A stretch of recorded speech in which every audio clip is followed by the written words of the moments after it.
Move that around. Ooh.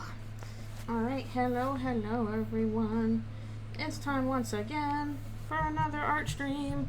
I'm still working on this scene. It's going on forever, but at the same time, I'm close to finishing. I can see the end in sight. We might actually finish it today. If I don't do it on stream, I'll finish it maybe later today. I'm getting very close. So I'll be able to... Whoop! Probably it helps if we post things in the correct thing. Nope. It also helps if this is the correct opacity and brush. All those help.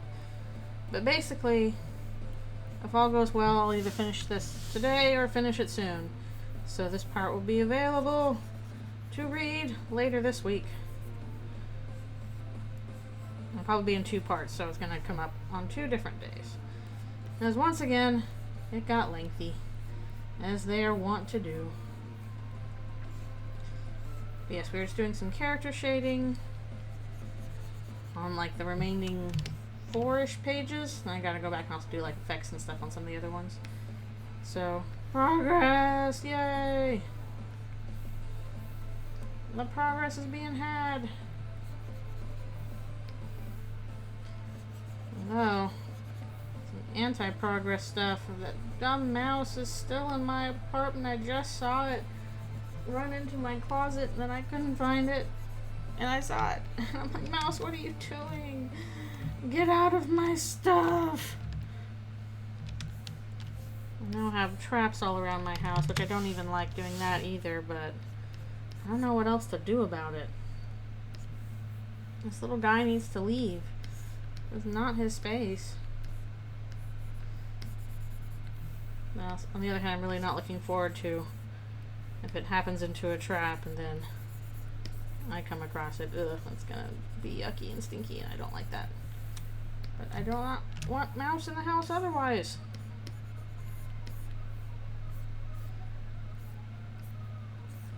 I'm not even sure like how it's getting in here, except it might even be coming in from like under the door, under the apartment door, because we plugged up the holes that we might otherwise be using.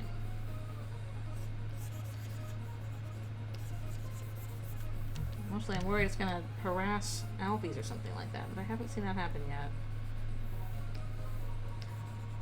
She is unbothered by a lot of things.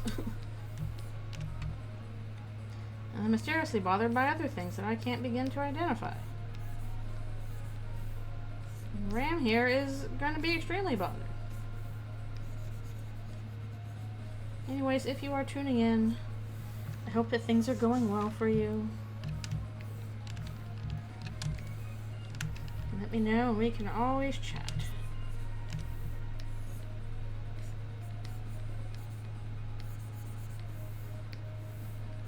Ooh. I'm also really excited for my new mattress to come in, because I have been sleeping on the couch while waiting for the mattress, and it has not done my back and shoulders any favors. I'm getting too old and I have to have a regular ass soft mattress now. I can't lay on like a futon or whatever. It's just not doable. I didn't want to use the mattress I currently got accidentally because it's too big. I need to exchange it. And they said it was okay to do. I'm still not going to do it. Just makes my life easier. I wait for the exchange one, which will come this week. Hello, thank you for coming, and thank you for subscribing for so long. Thank you. I super appreciate it. I hope that you are doing well. Again, we are working on these last few pages for character shading.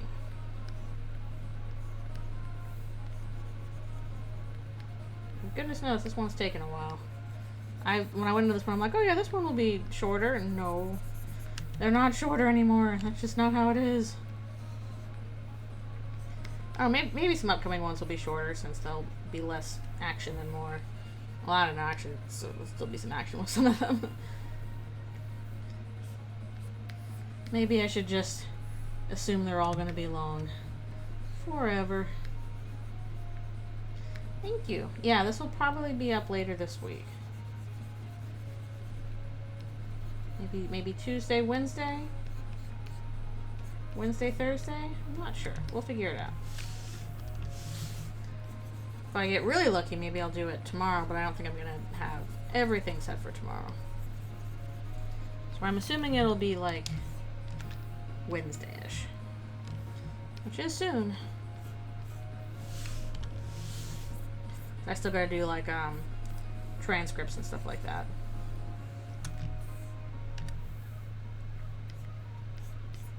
I kind of wish the alt text lets you have longer sections for comic pages and stuff, but there's a character limit on most places. I think the only way I can't even like do it on Tumblr. I just have to like put it in a separate thing.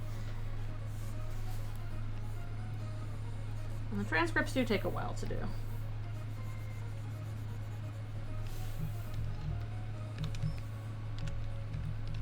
Okay. Ram's in trouble. Chris is angry.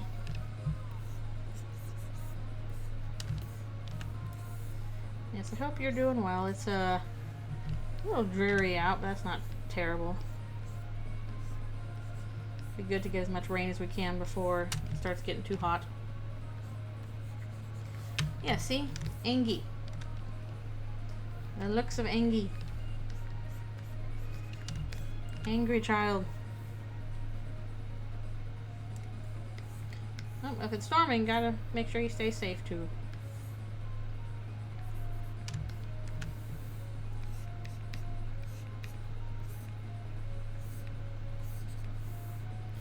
They are not happy with what has transpired.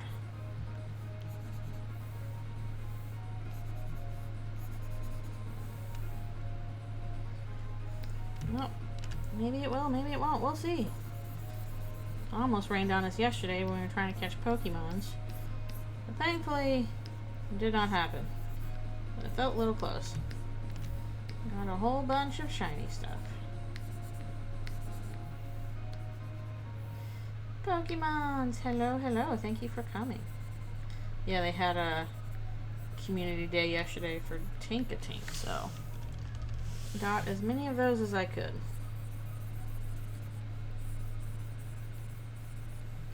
Apparently the next one they're doing is Lechonk, which is kind of like odd choice, but okay.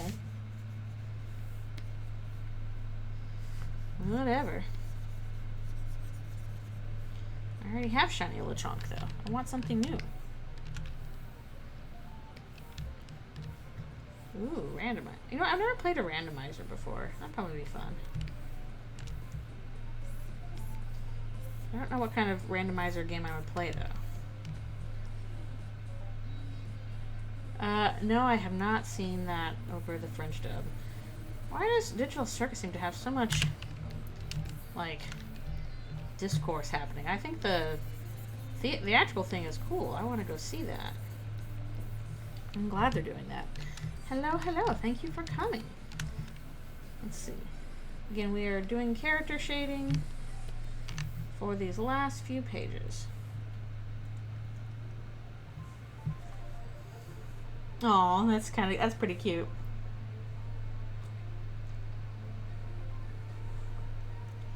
No, well, that's a heck of a randomizer. You can get characters that aren't even in it.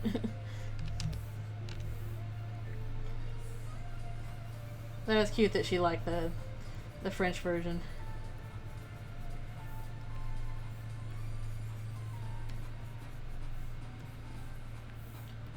But yeah, I do think it's cool that they're doing that theatrical release, because goodness knows, indie animation, again, getting funding is a constant battle. It never ends. The money part is always really hard to do, so if they can actually leverage that to get a theatrical release, pretty dang big deal.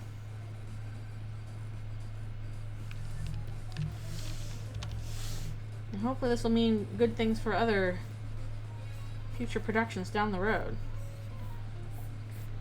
Kind of you know, showing distributors, hey, people like this, they want to see it.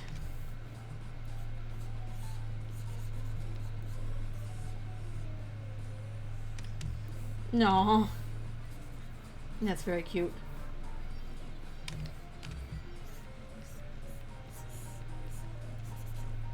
Very, very cute. Kafka, I mean Jevil? I've never played 6 either. I guess I should play 6 at some point. Always so many games to do, so little time.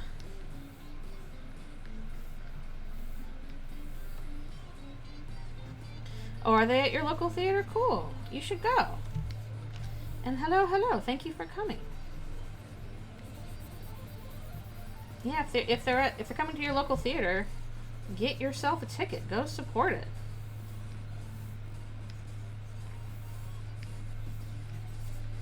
You know, I would like to go.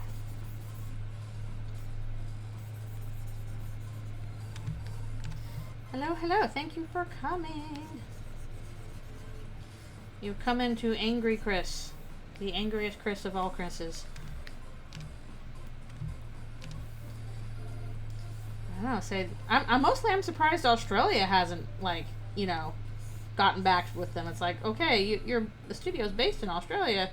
What are you doing? Don't you want to support your local industry? Very odd. But I'm glad Mexico's getting some screenings. I'm a little worried people are going to be like, see, Toby, you should be able to localize Deltarune for these countries. It's not hard. And it's like, yes, it is, actually. It is actually a lot more of a difficult thing to localize many lines for an entire game than it is to, you know, share a print of a, you know, 90-minute animation. That is something that is much more doable to do on short notice. I don't know, I guess so. Can you not get a ride or a bus out to theaters? A car?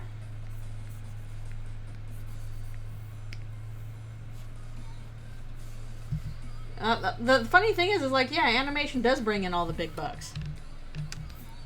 That is where most cinema stuff is made. Animation has always been a guaranteed moneymaker. They still don't care. Yeah, they don't have control over that. They recently released, like just today, released a little statement being like, hey, this is the situation. We don't have control over when it releases. Like, the theaters actually wanted to have a longer gap. They wanted a month in between the premiere and when they showed the movie version, and they had to basically negotiate it down to 2 weeks. So this was already a compromise to try and, like, you know, quell spoilers on that front. But yeah, they did not have control. They're not gonna be like, oh, we're gonna screw over our fans and, you know, haha, try dealing with spoilers for 2 weeks, sucker. Like, you don't have control over that. Yeah, exactly. Oh wow, I did not know that. It could have been even worse. They had to really push for it to, like, what they really wanted was actually like a week in between the theater screening and YouTube. And theater is pretty much like, no. So the fact that they're able to get it down to 2 weeks, pretty decent. Could have been a lot worse.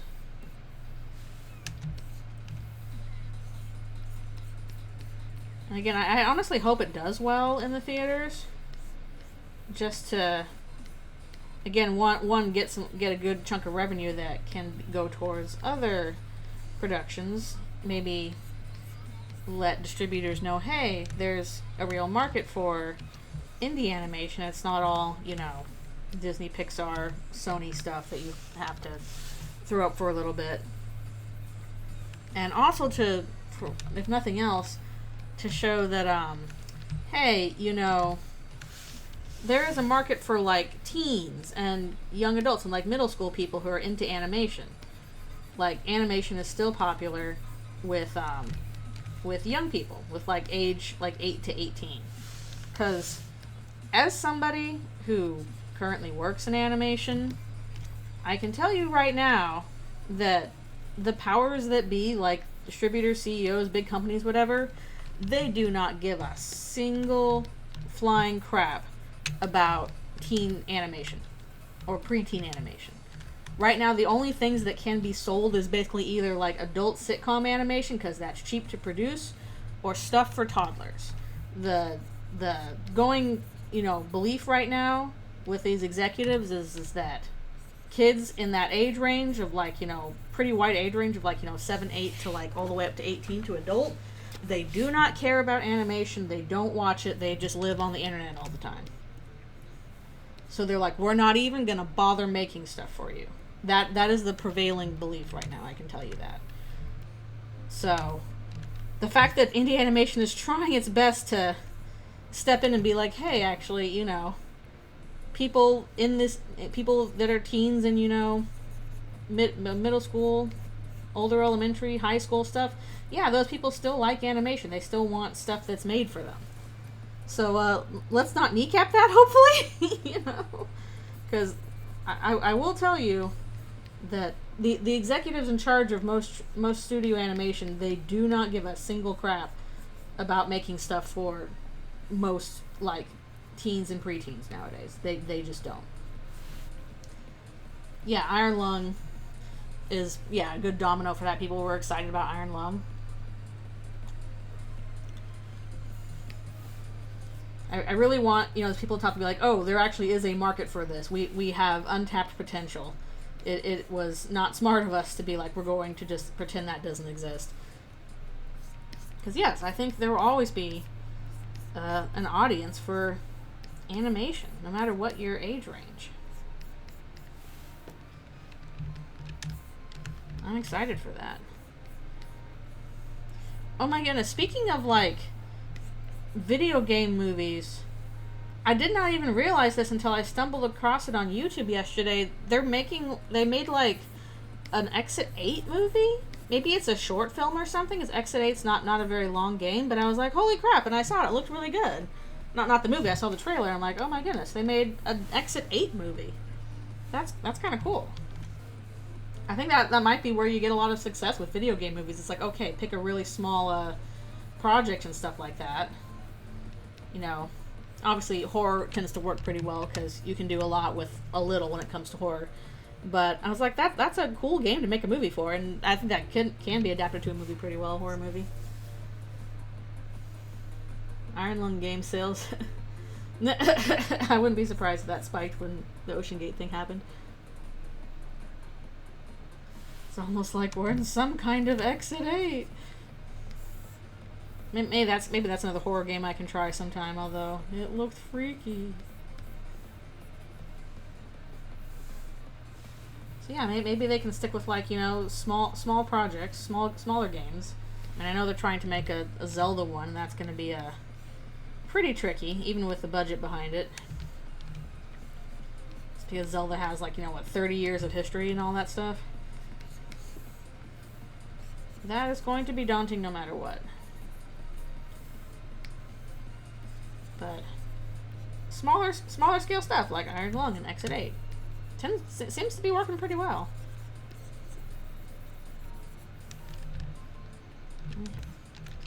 An Angie Chris.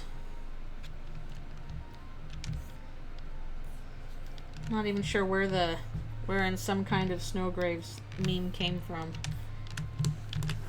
I feel like maybe I would like these kinds of memes more if I, like, understood their origin or something. Because I always see them kind of just removed from the context, and I'm like, okay, I'm seeing this everywhere, but why? Why is this funny?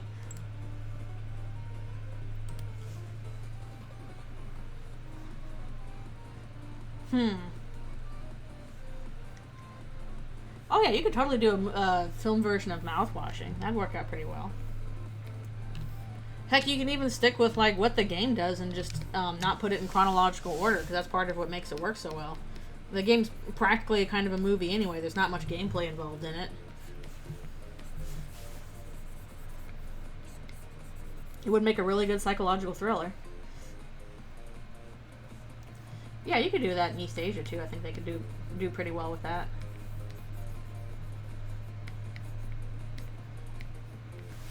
Oh, I wonder if we got options for making game movies that are not just horror games. I think it's because, like with cinema and stuff, horror is pretty easy to make, like, on a tight budget. Especially if you don't have a lot of experience, like, you can get something you have pretty good bang for your buck in terms of, like, horror stuff. You don't need a lot of spectacle and budget and stuff. You can do very effective horror with very little. So that's why I'm guessing that's worked out pretty well so far. Some kind of snowgirl. Let's start killing some monsters. Yeah, that one was also like, I don't know what that is. Ooh, thank you for the watch streak. Decided to exaggerate it. Some kind of snow grave. Yeah, I'm sure they would try and make a Poppy Playtime movie, but I don't know if that's going to have quite the same impact that, like, FNAF did. But yes, thank you for coming, and thanks for the watch streak. You're coming in at a very unhappy Ram here. Things are not going well for him. What's the tension? Currently on Netflix, I'm watching a Long Story Short, which is pretty good. I think it's from kind of the same people that did BoJack Horseman and Tuca and Birdie and stuff like that. It looks like the same kind of style, animation style. But I'm enjoying it. It's pretty neat. Certainly, it's not nearly as bleak as BoJack Horseman, which I saw like the first 4 seasons of, and I don't think I ever watched the last few seasons because it was funny, but it was such black humor that it was a little bit too much for me. Oh, okay. Attention is a movie adaptation of the Taiwanese horror game. Interesting.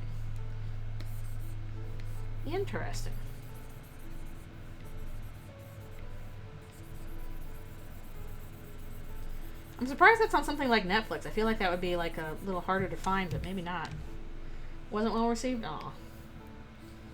That's too bad.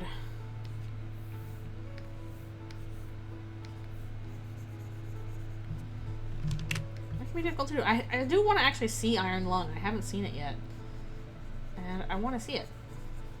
Even if I'm not much of a horror movie buff, I'm curious just for the sake of, like, again, oh, hey, this thing from the internet is being adapted to an actual movie. I'm curious how that will work. Same way I'm like, oh, I kind of want to see the Backrooms movie, because I'm curious if they'll be able to pull off, a really successful transition from internet horror to mainstream horror. And the trailer looks pretty good. Oh, it was well received. Okay. Sorry, I misread that then. I misread that. My bad. Well, I'm glad it was well received then.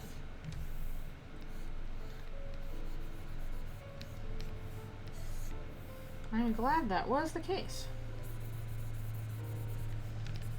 What should you think? Yeah, I think the Beast might have the same kind of shading actually. That is cool.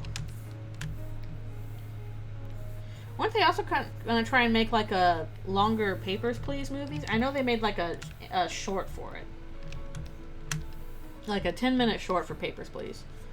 That was pretty decent. I don't know if they're gonna try and expand on that though. In reverse. No, that's how it used to be back in the day. Like a lot of old licensed games, where it's like, oh, we're having the movie that's coming out, and the movie is the bigger deal, so we got to do the game tie-in, and the game tie-in is basically shovelware. Like, it's just really badly put together. Especially for animated movies, that happened often. Outlast, but low budget. I see.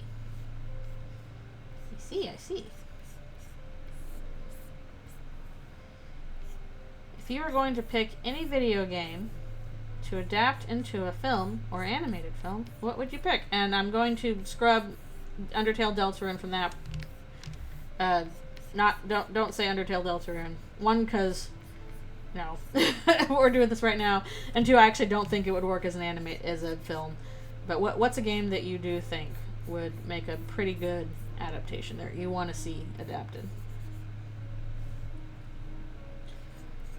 That's true. There were some Disney games, like I know, like the original, like Aladdin. Those sprite platformers were pretty good. Rainbow Six. Oh, I thought they adapted the novel. Am I crazy? I could have sworn that was a movie. Yeah. Those games were really hard. Good grief. I think I played like the Lion King one. Well, actually, we weren't even playing it on the SNES. We were playing it on like the Sega Game Gear. Which, by the way, the Sega Game Gear just ate through batteries super fast. But yeah, it was difficult. Difficult platforming.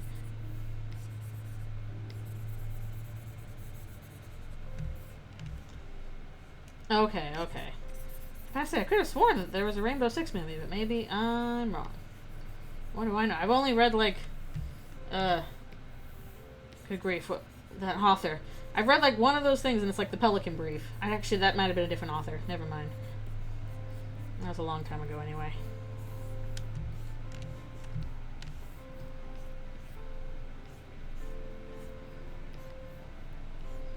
I know they have the new Mario Galaxy movie, but I've heard mixed things about it. Mainly like, it's cute, it's fun. There's a lot of cameos. Doesn't seem like there's much substance to it, but okay.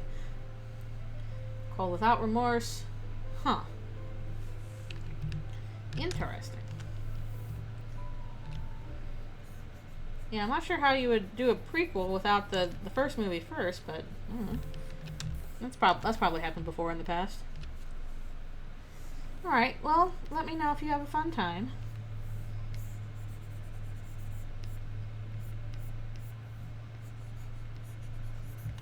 I do like the fact that there was Yoshi, because I like a Yoshi.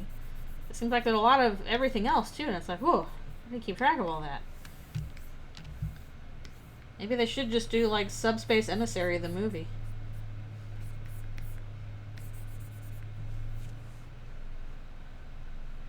Yeah, there's likely to be some parts you like. I imagine so. I imagine it's not going to be, like, you know, unpleasant.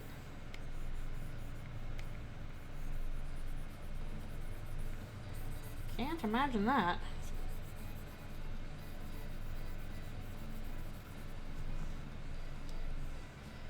I think In Stars in Time would work as an animated movie. Huh. I think if you were going to adapt it, TV would be better, because part of what makes In Stars in Time work is that it feels really very much like a slog. Like you really feel like the sense of, oh, I'm stuck in this time loop and I'm never gonna get out, and I just have to like keep trying. But then no, that doesn't work either, kind of thing. Like you can feel the despair of it, but at the same time, like, people might get tired of that in a TV show. I don't know.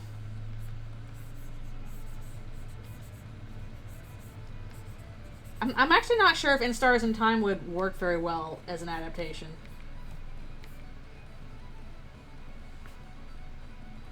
Yeah, webcomic it could work, but I'm not sure if it was like a film adaptation, if it would work very well. Actually, I think that might be one of the more difficult ones to pull off. Yeah, exactly. It's very much like Undertale Deltarune in that sense, in that they're very much tied to their mediums. Like, the reason why I don't think you could really successfully adapt Undertale or Deltarune is because a very large part of what makes them work is the fact that they are in the medium they are in. And if you are going to take them out of that medium and change it to something else, then you really, really have to, like, think pretty hard about, okay, what am I going to say about it in this medium? What can I do in this medium that I could not do in, you know, a video game?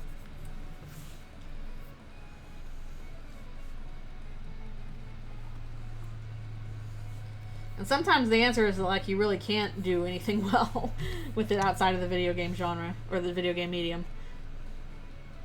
Exactly. The mechanics are part of it. Like, again, and especially with Stars in Time, part of what makes it work really well as like a time loop thing is that you as the player feel that kind of exhaustion from doing the same thing over and over again. Like, you know, I got to the point where I was also like, I'm gonna, you know, skip through all this dialogue. Skip. Like, I'm the one pressing the button to, you know, skip dialogue, basically feeling the same thing that, also I'm taking my stretch break, basically feeling the same thing that Sifrin is feeling, because I'm the one that's stuck being like, okay, I've already seen this, I don't want to do it again, kind of thing.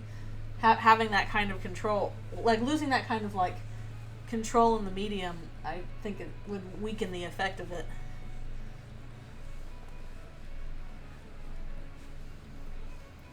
If a Hitman, okay.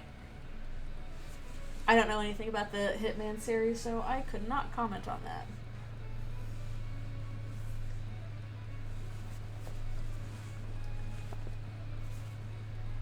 Could not comment.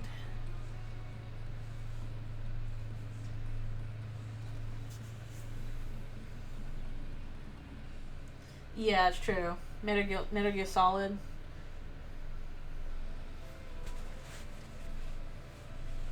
Exactly. There are certain things that, you know, really only come across well, really only work in a certain medium. As I will say time and again, the medium is the message. The way that you are portraying the story is a part of the story.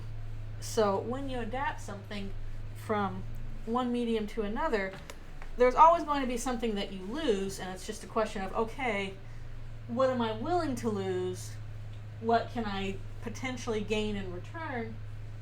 And, you know, is it worthwhile? Am I still, you know, getting the themes, the ideas across I want if I adapt this? And that's why I just do not think it would work for something like Undertale Deltarune or In Stars in Time, because the part that's important is the part that video games do best, which is you as the player being an active participant in the story. In most other mediums, you are a passive participant. I mean, I ran into that problem with Paper Trail, where you can only do so much if you are a passive observer. Alright, I'll be right back for one more stretch and water and stuff.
Still don't see that mouse.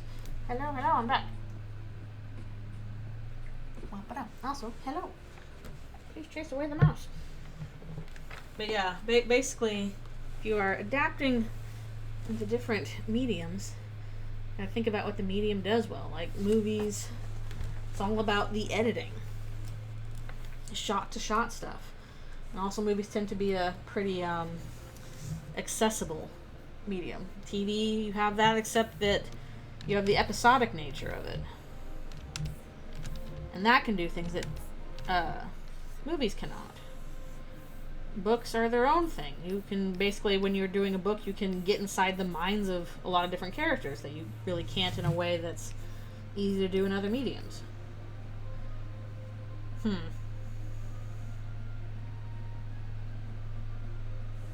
Oh, well, that's frustrating. It also helps you if you're going to adapt something. You need somebody who is, again, probably well versed in both mediums, and two, gives a crap about what they're adapting. That is a difficult combination to come across sometimes. That is tricky.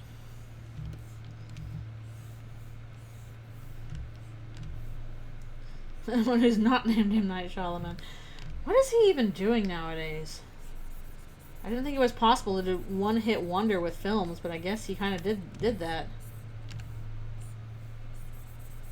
Which, I don't know how that would feel. Shamalama ding dong.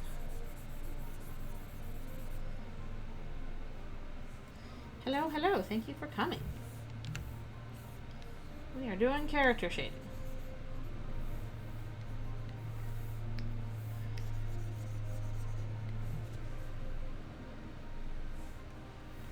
Yeah, like, if we're being really honest about it, The Sixth Sense really was, like, the first film and then the best film he made, and then after that, they just really weren't that good.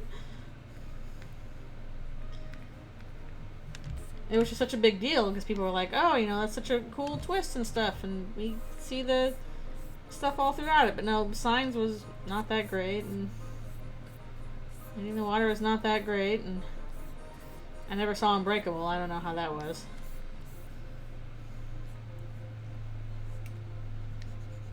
Didn't he also do The Beach That Makes You Old? Which, There are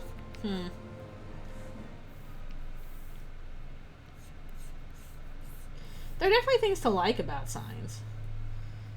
I don't know if it's necessarily a good movie, but I think it is at least enjoyable to watch, I guess.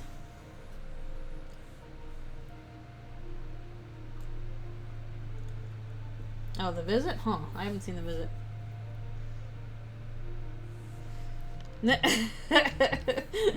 The aliens are like, we'll invade this planet and we'll do it buck naked and we'll not check if the planet itself is full of poison to us.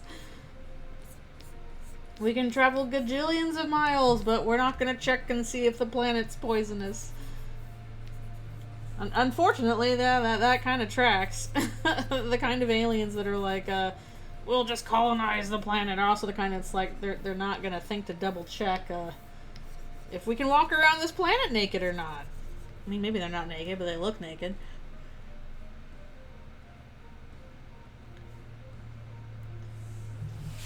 Yeah, I'm like, they're clearly not wearing a hazmat suit. They like, you spill the water on them, they're like, like they're running around without, like a protection on an alien planet. Aliens, what are you doing? you thought all this elaborate stuff up with the crop circles and stuff. You didn't bother to check about the most of the planet being covered in poison?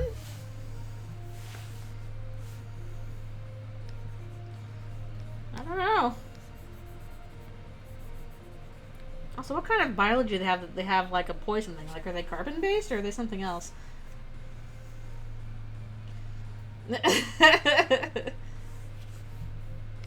I'm having a hard time thinking of quotes from Signs right now, I'll be honest. But I saw it a long time ago. See, that could be interesting. If they were not, they didn't even want to invade, they were kind of forced to. But if that was the case, then, we never learned that.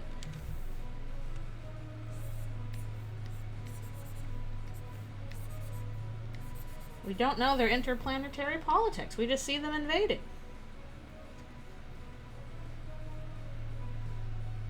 One farmhouse at a time.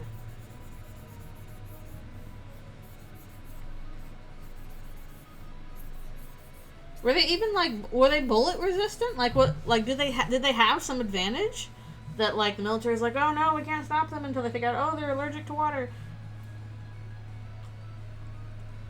Shamalanium. true. They can breathe our air, which, like, again, are they carbon-based? They breathe oxygen. There's a lot of water, like, in the air. Water vapor. Were they not choking on our air? Was that not happening?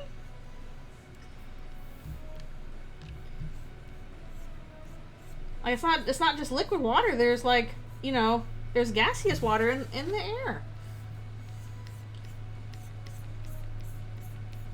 What were they doing? They did okay with that? I'm confusion. I don't know.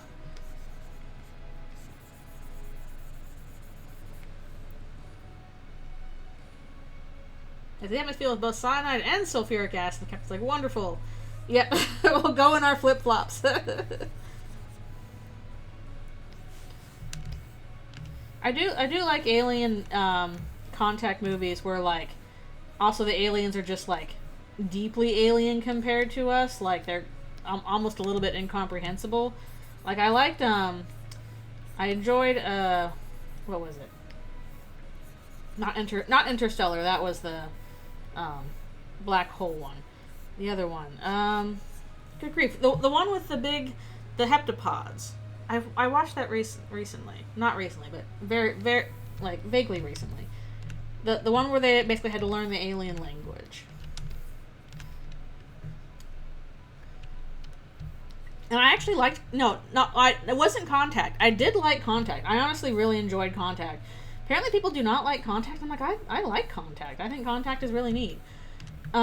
This was not Contact, though. That was the one where... I think it was, like, Jodie Foster or something. I don't remember. Where basically she, like, goes and, like, the... you know... That is another one that I like, because it's, like, incomprehensible aliens, but they're actually, you know, nice, and we have to kind of figure out how to talk to them. Arrival, that was it. It was Arrival. That was it. That's what it was. I liked Arrival. The one where they, basically had to learn the alien language, and the aliens are like...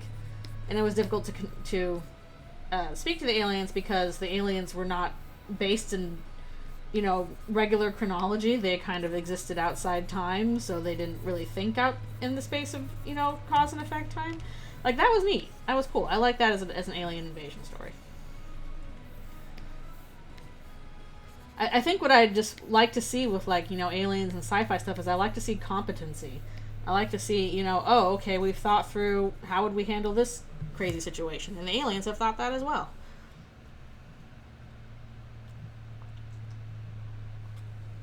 Well, Invader Zim is another matter because, again, that's a bit of a comedy. You're not supposed to take it super seriously.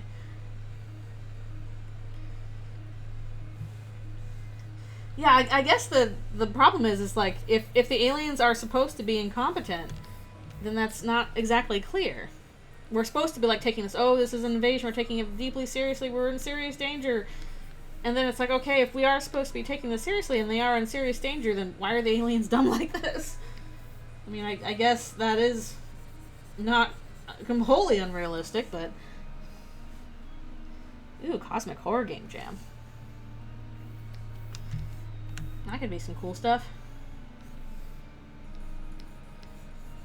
Chip's plot twist. And again, that is kind of a cool idea. If the aliens and signs were supposed to be like, oh, they're not actually wanting to do this. They are slaves forced to do an invasion. But if that's not conveyed in the story itself, then that's pretty much fan fiction.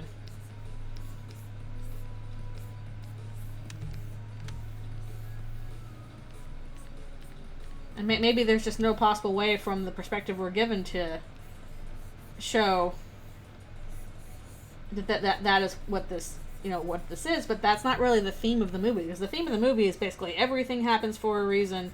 There are no coincidences. You know, if you don't see how that happens, you know, just put your faith in things, and things will turn out, you know, in ways you didn't expect, because you can't predict things. But I don't know if, you know, the alien invasion has stopped because the aliens didn't bother to check if the world is poisonous is the best way to convey that. Again, you could do some interesting fan fiction with that, but what we have really doesn't work well with the themes of the movie.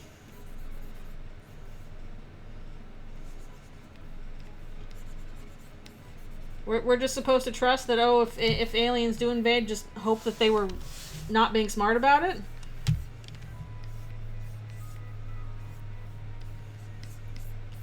I mean, you could potentially have an interesting story about, colonization in there, and how, like, if you are in a rush to colonize something, you don't really stop and think about ways that, things can get messed up for yourself and anybody else.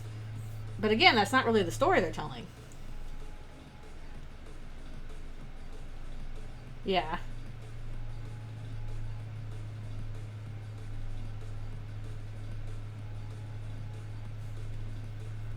Yeah, I haven't seen District 9, but District 9 at least looks interesting.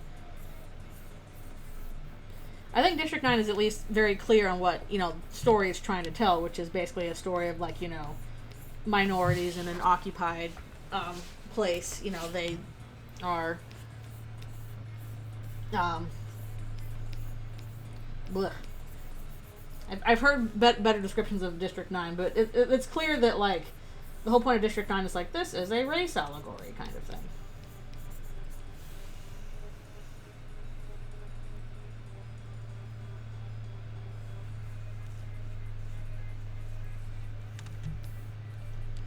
Yeah, again, it's just weird. Like, you could do, again, interesting fan fiction about, oh, hey, here's an alien species that's been forced to invade and doesn't want to and doesn't really understand what they're doing. They basically have been set down here without the proper tools to do what they are supposedly supposed to do.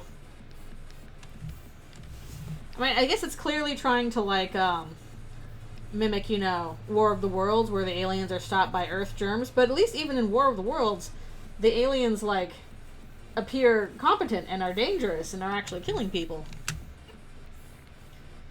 And then they get stopped by the germs. Whereas these guys are kind of like sneaking around and then, oh no, it's poison. Yeah, I guess they don't use any weapons, so it's like, okay, what are they doing? If they are not, well, I guess they also are using weapons because, like, they threaten the little kid with his poison thumb. He's gonna, like, breathe poison into the kid's lungs or something. Like, they're using biological weapons that they have on them. Is that what they were planning to do all along? Were they just planning to use biological weapons against the humans that they already had, or were they just going in without weapons and just kind of checking things out? In which case, why did you make yourselves known and visible then? If your goal was not to actually attack people, then why didn't you try and contact them? Alien skewer child, never mind. Yeah, seriously.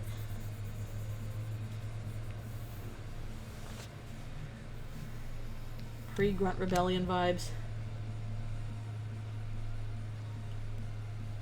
Yeah, I kind of like half watched A Quiet Place, and that seems like a pretty cool. That seems like a pretty cool premise. I guess that's also aliens. I don't think they actually. Like, I think they do come from space, don't they? The hearing creatures. And, like, as a threat, that works pretty well because, again, they're not poisonous to anything on Earth. They are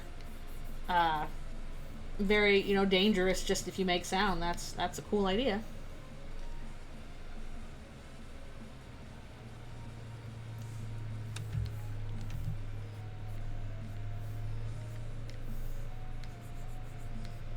Like you can't have, stupid things happen for the sake of the plot. I don't want it to be like, oh, that's just dumb. But again, the theme... They dropped from a meteor. Okay, so they basically are aliens. But the theme of the movie of Signs is things happen for a reason. And I don't think that things happen this way for a reason because the aliens are dumb is a very good reason.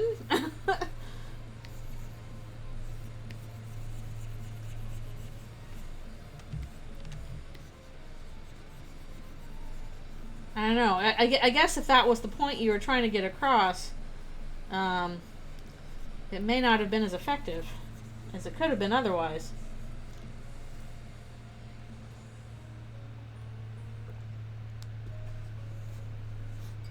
Another successful space venture.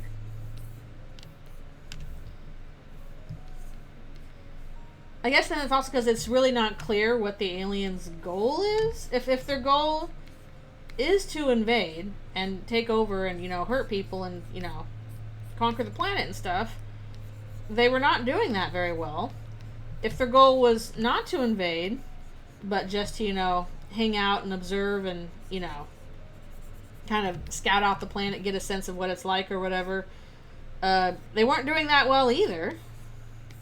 Basically, what were the aliens trying to accomplish? And why do they have to be naked to do that?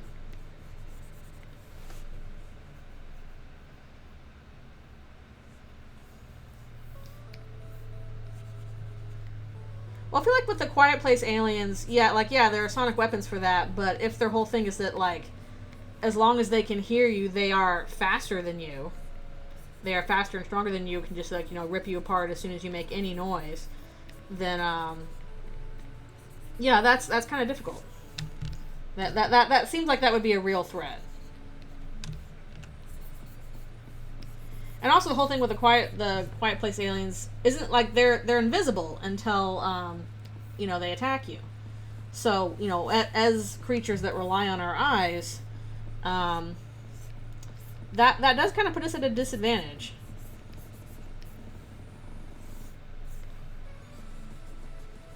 Listen, am I remembering wrong? I'm pretty sure that the Quiet Place aliens are invisible unless you, like, you know, they uncloak or you make the right kind of noise or something. So, you know, they could be anywhere. They could attack you at any time. Are they not invisible? Am I thinking of something else? They're visible. Okay. What am I thinking of that they were invisible?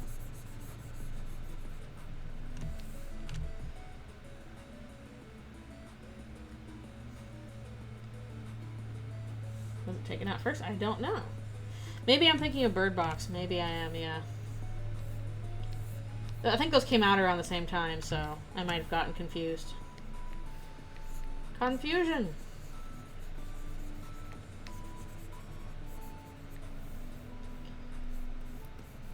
Say, invisibility would be extremely useful on a planet of things that have eyes, so...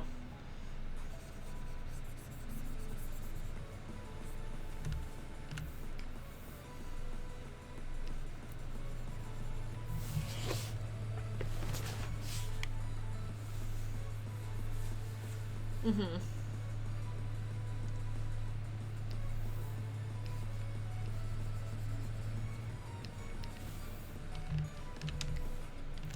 Well, we're talking about the Quiet Place aliens? Because if those fell out of a meteor, then that may not have been a very planned invasion. It's kind of like, oh, we're here, time to get things.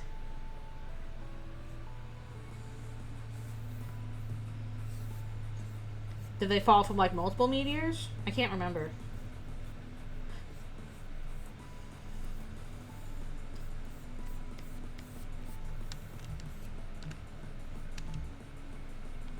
Nope, they can't swim.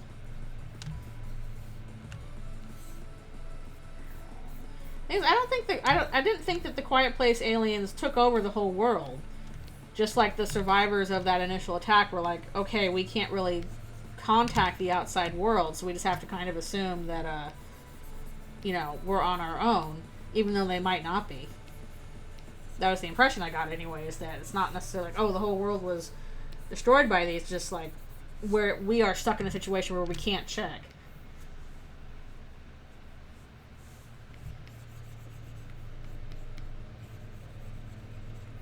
That was what the impression I got.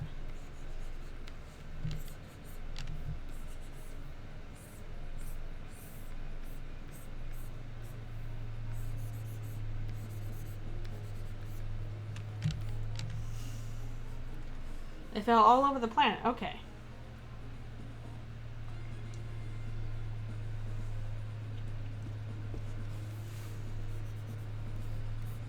Yeah, that is true. You might have a disadvantage if, like, you can only really successfully attack them from the water. I don't know. Oh, it then raises the question, if you're going to invade Earth, is a meteor the best way to do it? Just crashing that into the Earth? Hoping it doesn't burn up on re-entry? You gotta hit the angle of it right.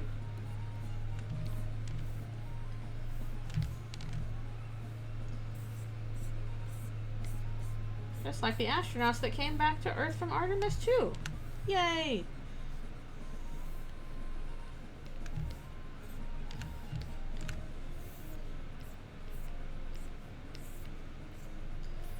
I do kind of hope we find aliens someday. I think that would be very neat.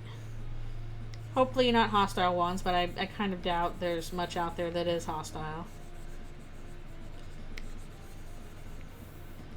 Being hostile is hard. It takes too many resources. If you're just trying to get from one end of the galaxy to another, probably all your resources are just going towards getting there. So, you know, you might as well be nice about it.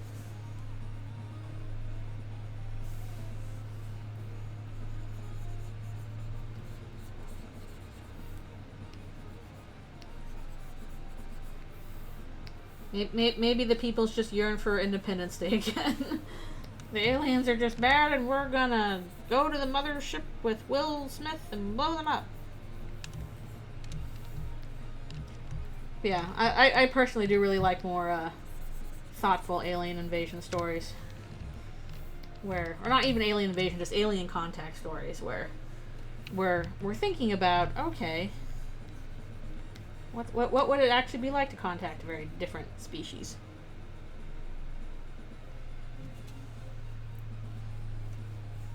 Here I am. Please come this way. Still not trapped to drown you.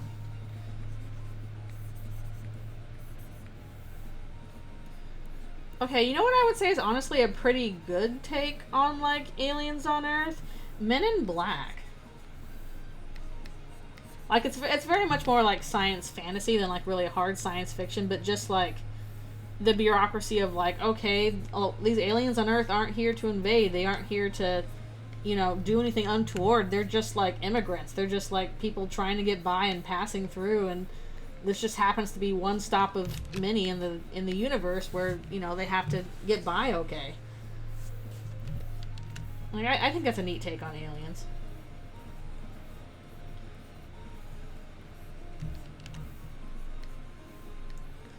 And the whole point of, like, the you know, the main problem in Men in Black is not that, like, oh, the aliens want to, you know, take over Earth because Earth is so special. The whole point is the aliens are like, well, we'll sacrifice Earth.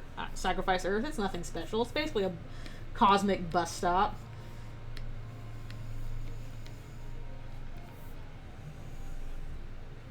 Yeah, Men in Black is about celebrating immigration, and it rocks. And it's funny.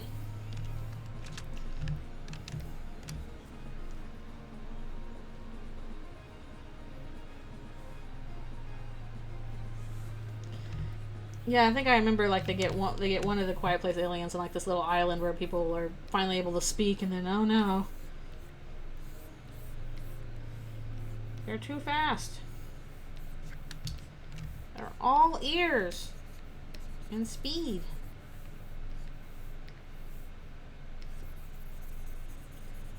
I think half of the fun of A Quiet Place was basically, like, you know, this showing how this couple is trying to, like, get by and survive in a world where you can't make noise. So it's like, okay, if you're going to have a baby, you know, a baby is going to be born, how can you do that without, like, alerting the aliens to you because of, you know, you can't stop a screaming baby from making noise, kind of thing. Like, stuff like that was like, oh, that's neat. How do you solve this very odd particular problem? Yeah, that is what Hitchhiker's Guide did. They were pretty much like, whatever, we don't care about Earth, it's in the way.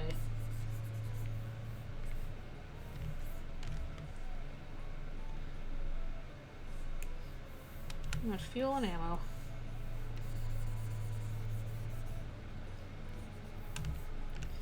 You gotta wonder what kind of fuel aliens are using if they're getting to Earth. Again, it's pretty hard to get across the galaxy. We're just now getting to the moon again. The moon! The beautiful moon! I saw it pointed out recently, like, how crazy cool is it that we, like, live on a planet where we can get, oh, good grief, I just realized I might have done this wrong. Where we can get full solar eclipses it just has to happen. Oh, wormholes, okay. It just has to happen in a sense where, like, okay, the moon is exactly 400 times smaller than the sun, and is also 400 times closer to the Earth. And those two things together make the moon and the sun look like the same size in the sky. That's crazy cool. That's why aliens want Earth. They want us for our cool solar eclipses. They're like, what? How did that happen?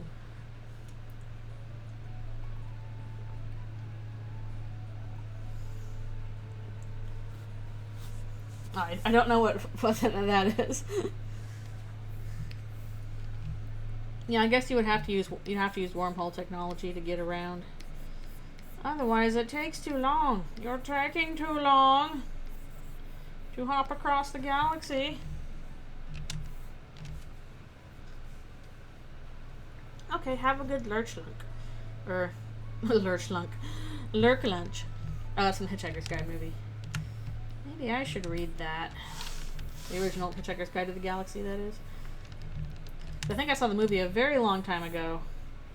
I don't really remember anything from it, except for the big computer that says the meaning of life is 42. And the depressed robot.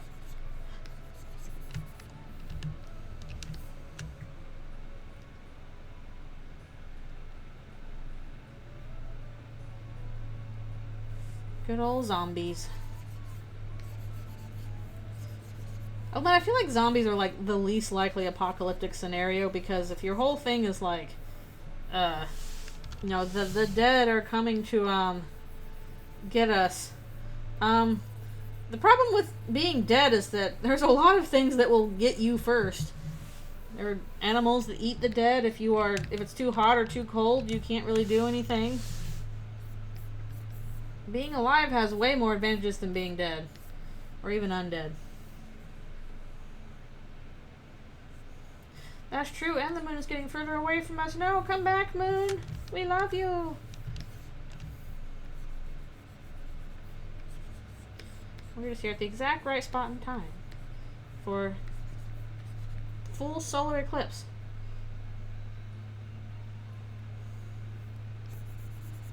That's pretty fast for that. Oh no, the ads!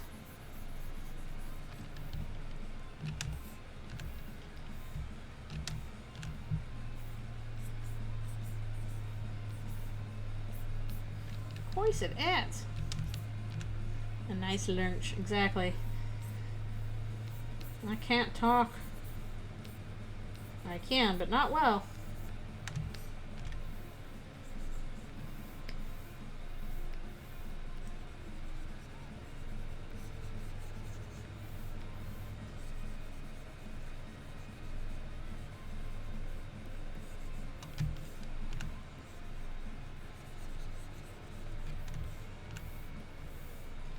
I wonder when alien invasion stories started getting really popular. Probably like a specific time for it. But it also feels like one of those things that like might be older than we think. Maybe the War of the Worlds original broadcast? That's possible, yeah.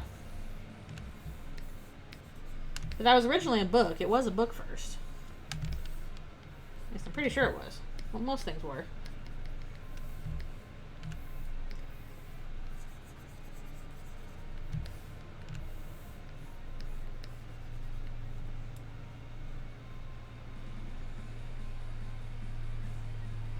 Wouldn't bet.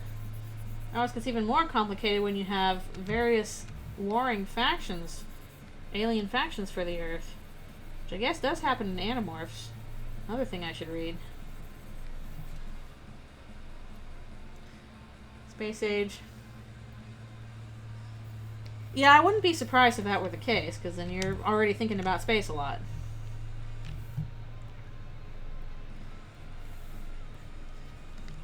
It is interesting, like, you know, trying to, I've seen people being like, hey, you know, whatever horror is popular at the time is kind of an indication of, like, okay, this is what society is anxious about at the time being.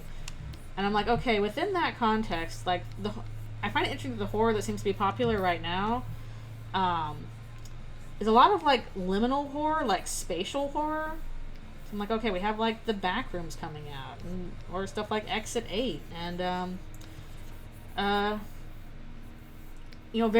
House of Leaves, stuff like that.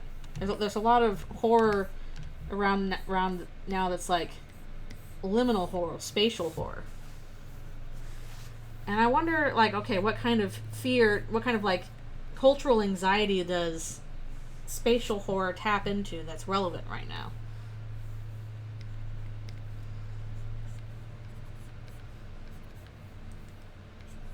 Like, not even necessarily like hamster child hamster, not even necessarily like, oh, there's a monster in here in the back room. It's just like the sense that you are alone in a maze outside of reality. People seem to be in on that.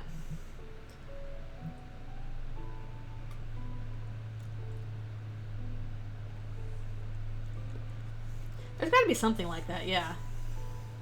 Invasive aliens that love and care about us, but the same way... Oh yeah, we're basically aliens treat us as pets. That kind of happened with Steven Universe.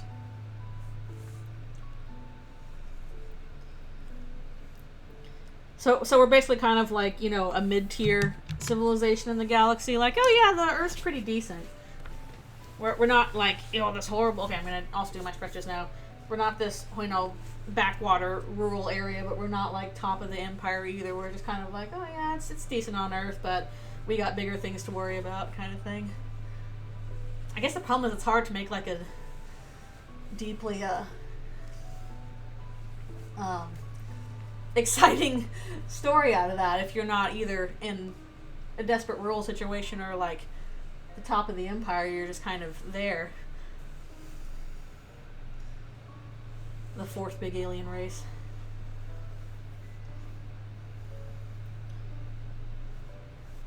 The last neutral planet in the galaxy. Earth is Switzerland. Oh no, all the planets are like, we're gonna just start doing all of our banking on Earth. Please keep a hold of like all of our various currencies somewhere on Earth, and then nobody will bother you.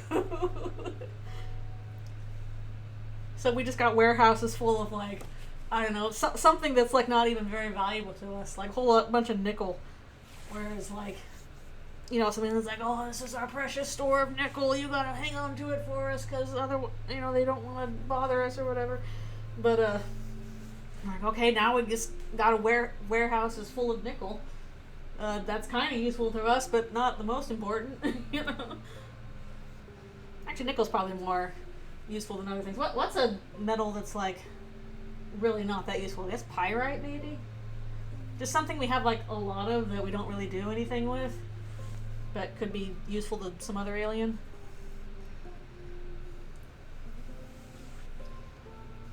Yeah, that's always the deal with writing, is that you gotta keep doing it and practicing it better.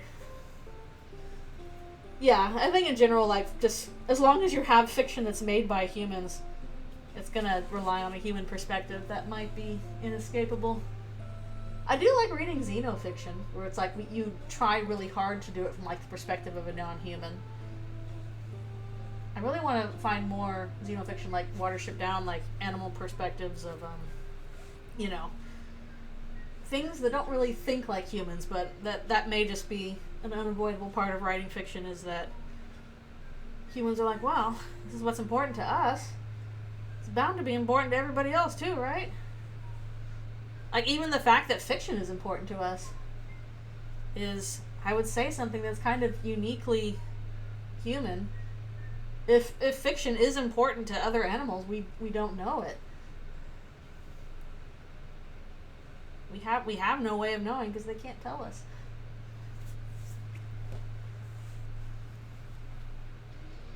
I think about the movie Galaxy Quest, which is amazing movie, an excellent sci-fi comedy. Please, if you haven't seen it, go watch Galaxy Quest.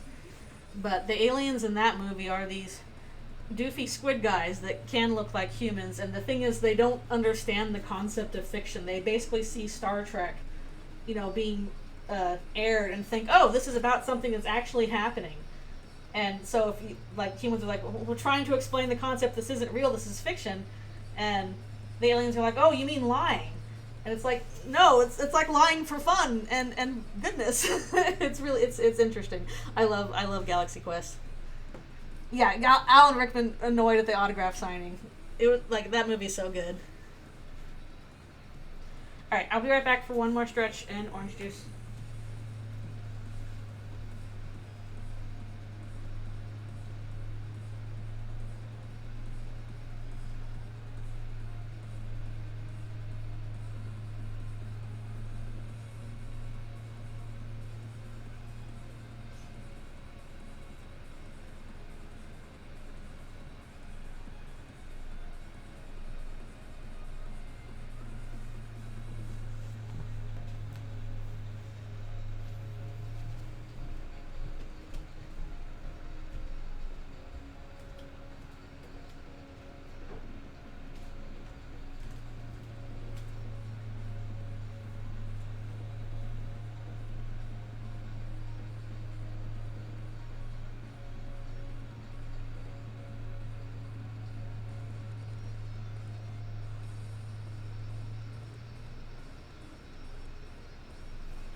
Still looking for that mouse. But I am also back. Back in action. I love the sounds the aliens make. They're so goofy. They're like, ah. Like their concept of laughing is like, ah, ah, ah. They're funny little squids. I'm sorry, somehow did not fill in or else I thing there. Please watch Galaxy Quest. I saw that in the theaters when it first came out with a friend and my mom, and we all just laughed our heads off. It was good fun. I'm sure there's parts of it that have not held up well, but overall, still a good movie, still funny.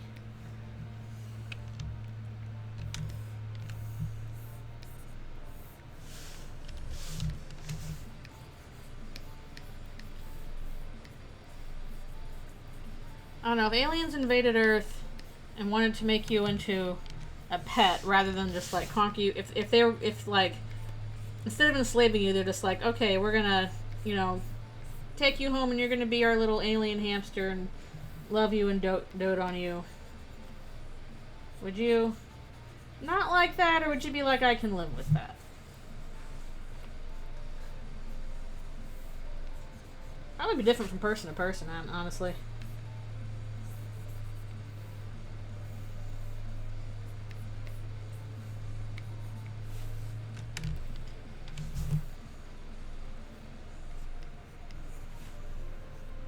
Yeah, it also seems like fiction feels like a almost necessary component of human survival, which is very interesting if you think about it. Yeah, it's so adorable you can't perceive higher dimensions. You unlimited red lobster biscuits. Yum, yum, yum.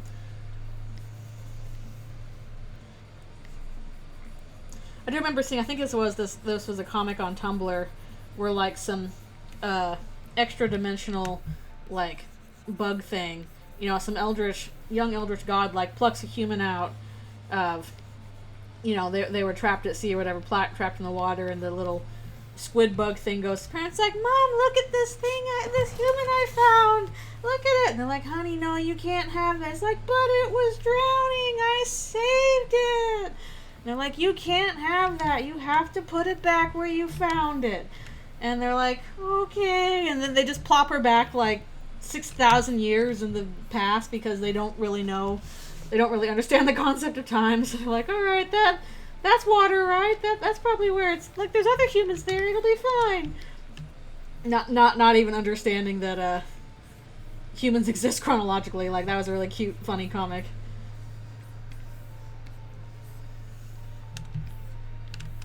I promise I'll take care of it, Mom. Honey, those can't exist outside their natural space-time.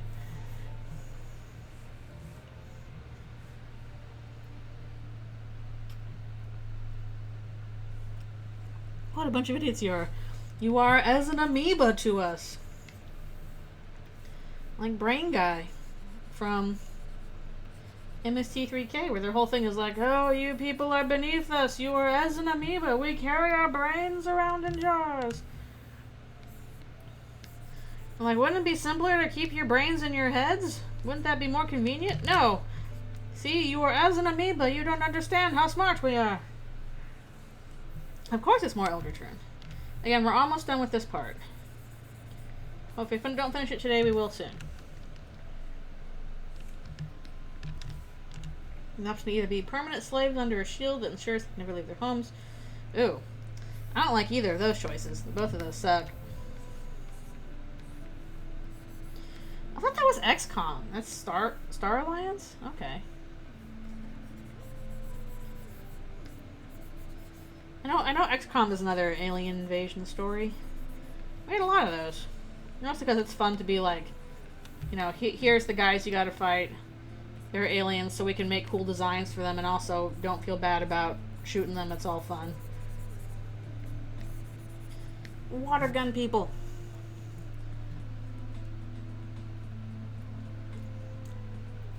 Oh, yeah. How many stories are there like that? Like, are there a lot of stories where, like, the aliens are like, oh, you can't possibly comprehend us, but, like, they're totally comprehensible? Like, yeah, we can comprehend you. It's fine. It's not that hard. Give us a little credit. Never leave their home planets. Okay.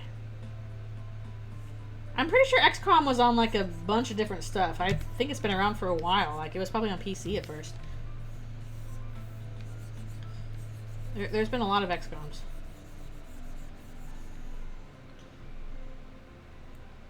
Okay, Star Command. I see. Yeah, XCOM was like an alien invasion one.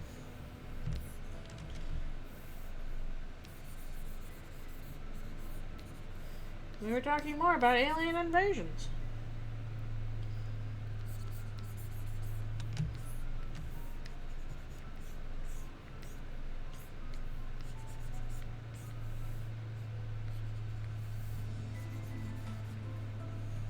Yeah, I don't remember much about XCOM. I think I like briefly looked into it. I'm like, I don't think that's quite what I'm looking for. Quite my interest, but still fascinating. I know it has a long history. One of those. Actually, I think didn't Ahoy do a video on XCOM? I just sworn he did.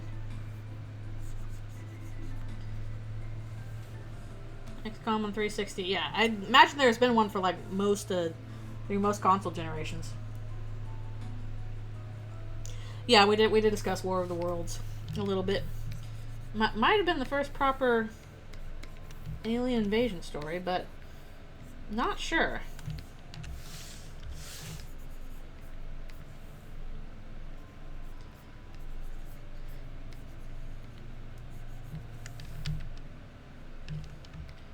$360.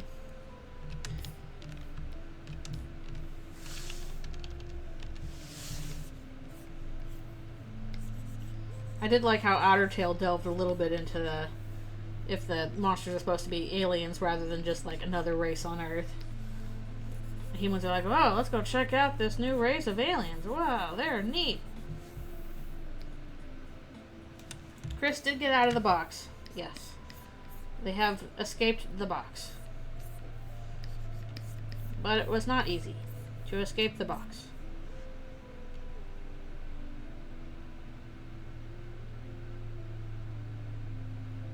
Okay, I don't remember all the... I know there's like multiple alien species in XCOMs. I don't remember what they all are. That's definitely one of the things where it's like we're just going to invent a bunch of cool aliens and you can fight them and they all do different things. These are the hardcore ones that are big and tank-like, and here's the water ones that come from the water and stuff like that. Etc., etc.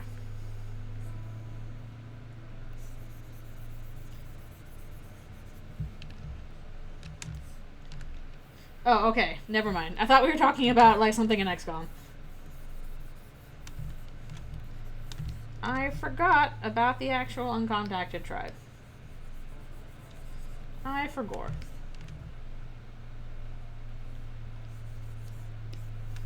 And also, please leave them alone. Please leave those people alone, and any uncontacted people alone. Not because we have to preserve their innocence, but also just like, you know, it's the correct thing to do is leave people alone.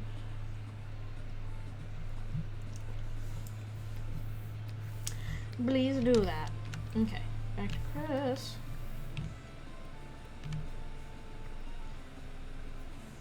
Well, maybe don't do that then. Don't do that. Please to be leaving them alone.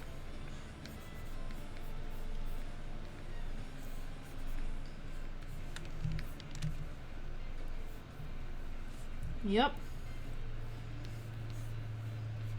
It's like you would think, hey, if people tell you leave these people alone, and you go and don't leave them alone, you're gonna suffer some consequences for that.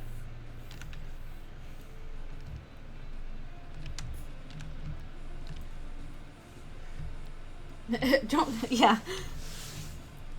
Wait, are there germs in these puzzle boxes? I mean, probably. They're in medieval times, though. They don't have germ theory yet.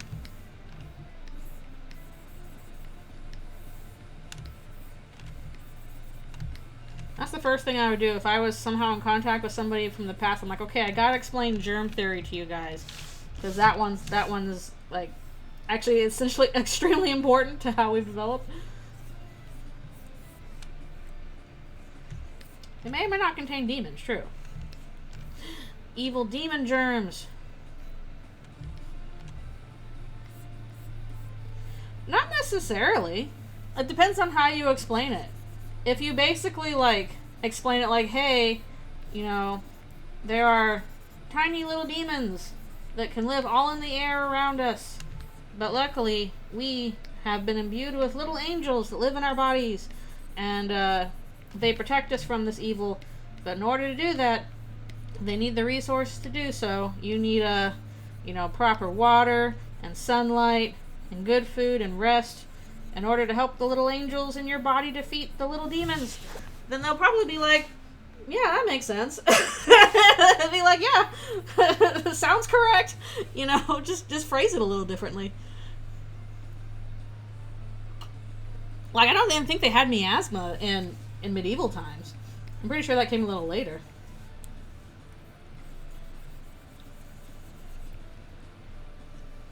Yeah, exactly. We have angel germs that defeat little demon germs. We do. Just have to say they're so small that we can't see them with our regular eyes, but they're there. And be like, okay. We as good Christian folk know that there are, in fact, things that there's the unseen world here, so of course there could be tiny little demons we can't see.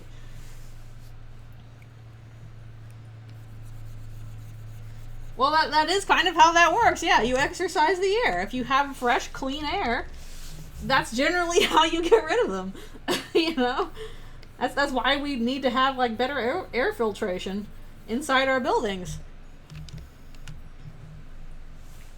That does, in fact, fix things. Or at least helps.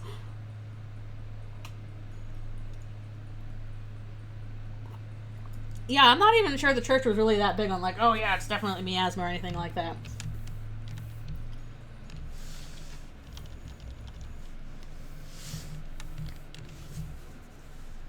I'm one of the angel germs.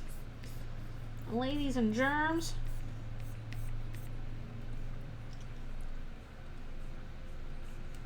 Yeah, and there was probably a lot of variation on that, honestly, depending on where you were locally.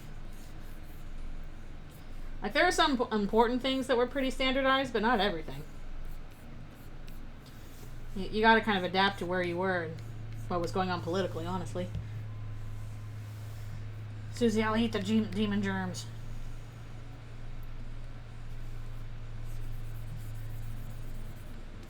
Yeah, but that doesn't mean that, like, the church was all like, all science bad. It really kind of depended on, like, you know, what you were talking about and what that suggested about what the church said. And history is pretty long. Things have changed even within that kind of stuff rapidly over the years.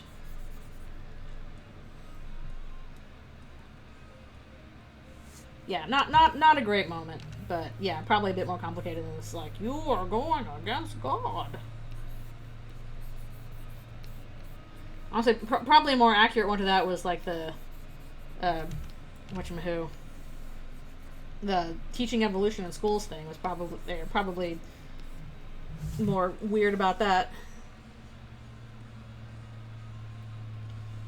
Yeah, I think people might underestimate, like, how often this stuff was, like, subjected to local politics of the time that we don't really have a good understanding of, either because, like, it was just not written down, or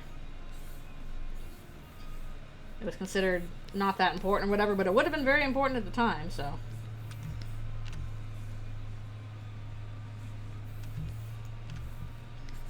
Dealing with them, that would be interesting. Because even the thing with, like, the Black Death wasn't even a virus. That was bacteria.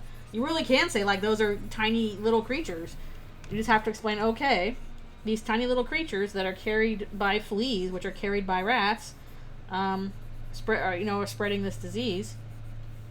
So you need to be clean, chase out rats, you know, eat clean food and water when you can.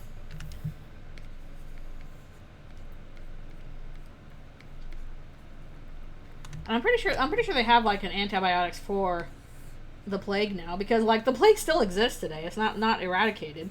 It's just easier to deal with because we know what causes it, and can do proper treatment in time. Assuming you have access to it. Like, the problem with a lot of medicine stuff is not, oh, we don't have a cure for it. It's that we don't have access to cures for it. There are some things that still need cures, though, obviously. Alzheimer's, obviously. Various cancers, stuff like that. But we're getting there. They're gonna get us. I don't miss that either, although I still mask pretty frequently. Especially if I'm going on an airplane or whatever. If I'm going any place that's like crowded with a lot of people, I'm putting on my mask. I don't even care if it's like, I definitely don't want COVID again, because COVID sucked when I had it. Just awful. One top 5 worst illnesses I've had. I do not want it again. But even just like that aside, it's like I don't want a regular flu anymore. I don't have time for a cold. I don't understand why more people don't like do that. What is an English rock band gonna do against the plague? I gotcha. Ha ha ha ha. Hardy, hardy, hard. They're gonna put on an epic rock concert against it. That's what they're gonna do. Yeah, I know majority don't wear them anymore. I might skip on it, like if I'm like, okay, I'm going to go in here for a few minutes, just pop in and out. This is not a crowded store. Especially since it's harder to get masks nowadays, which is really frustrating.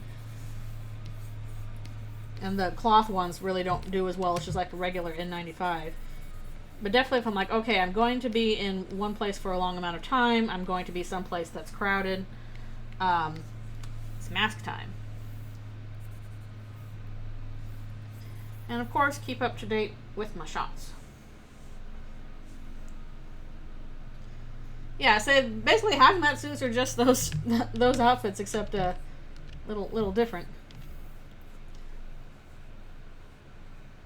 Oh, that sucks. 'Cause I don't want the flu either. The flu also sucks. Getting sick sucks. I hate it.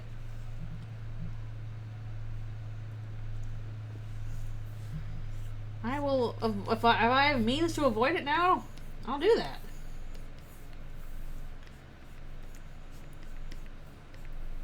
Like, I know there's kind of like a natural balance to it where, you know, if you close yourself off from like outside air completely, then your body kind of loses track of anything that's going on, and that's not helpful either. But again, if I know I'm going to be someplace where there's a lot of people, and especially if I'm traveling, and especially if it's on a plane or a subway or something like that, then I don't want to take a chance.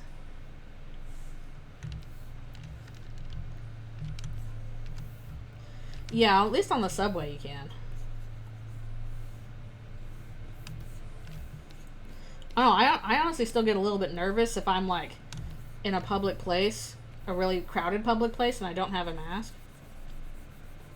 Like, but back in the day, back in the, you know, when COVID was more of a problem, I used to have nightmares about that, where I was just like out in a really crowded area and I didn't have a mask on. That was a stress dream I had more than once. I've not had that as a stress dream for a while.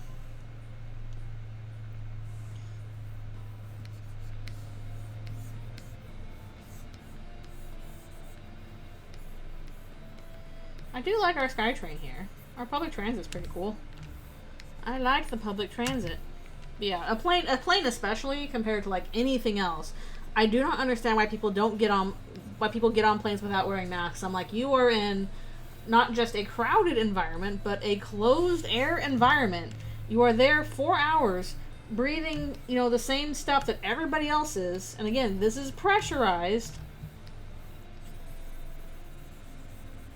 Why would you not put a mask on in this scenario? Or going to a convention, you know, con crud. If you're at any place where like a bunch of different people from various areas are exchanging air.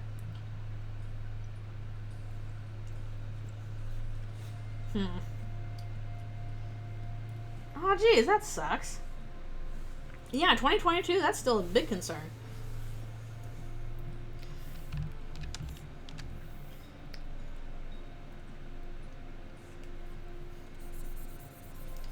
That's a little frustrating. I wish it was more normalized.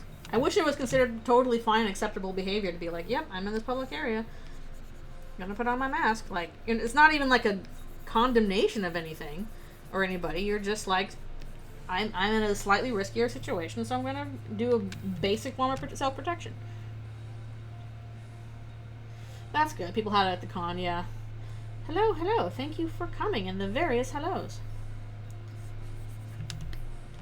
Yeah, I will say now that I've been to some more conventions, I do see more people masking at conventions, which is good, I think. Again, even putting aside COVID, there's con crud to worry about.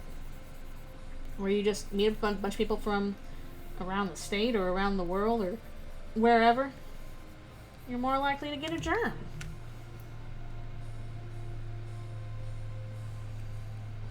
Glad it's at least normal on the subway. Bonsai, I think that's a kind of tree. Chris is like, point! Also, man, when is my next stretch break? I think I've got a little bit of time for that.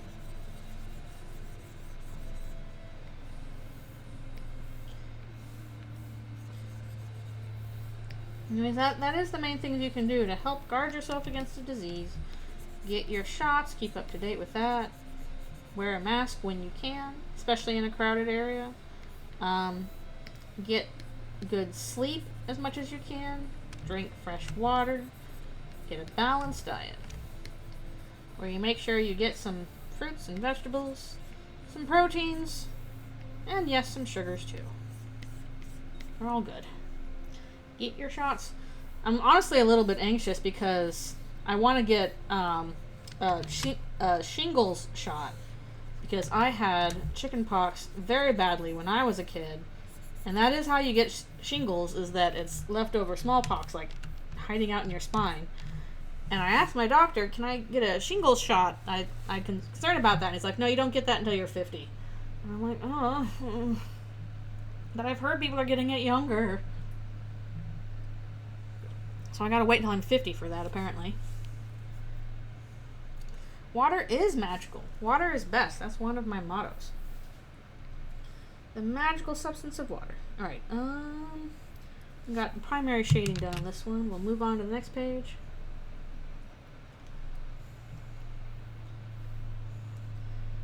Now, honestly, I'm probably better about getting my shots than some people. Like, when I went to visit my family, I'm like, oh yeah, I got my flu and COVID shots. And they're like, oh, we haven't done that yet. And I'm like, you guys, you're older than me. It's not even like they're like, oh, they're not anti-vax or anything. Like, they believe in getting their shots. They just didn't get to it. You're both teachers. Go get your shots. Oh my goodness, got shingles in the 20s. No! Oh. Ugh. That's the fear. Also, if you were young enough to get a small chickenpox vaccine, you were lucky. Because chickenpox, definitely one of my top worst illnesses. I did not enjoy getting chickenpox. I had it really badly. But I was too old for... Basically, they did not start regularly rolling out the chickenpox vaccine until like a year after I got chickenpox. So I like just missed it. Noelle's doing what's been asked of her, which is kill. Do it, Noelle. All the cool adults are doing it. All the cool adults are getting their shingle shots earlier, man. It's the hip, cool thing to do. Heck, I even asked him, like, hey, should I also get, like, a measles update? Because, if I have to travel to the States, there's measles on the rise. And he said, no, if you got it during these certain years, you should be fine for life. So I'm like, okay. I'm pretty sure I got all my shots when I was a baby, so that would include measles.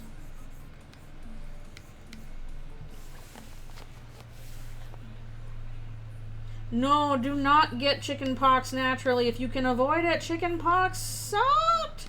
It sucks so bad. I couldn't eat for like 2 days. I could barely, like, all I could really do was like sit in a hot bath and be miserable. I had them down my throat. I had them up my nose. I still have scars from some of the bigger ones.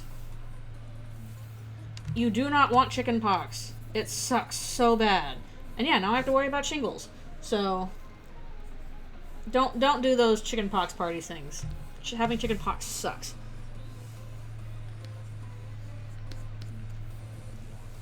Well, you'll find out in the story what happens with Ram here.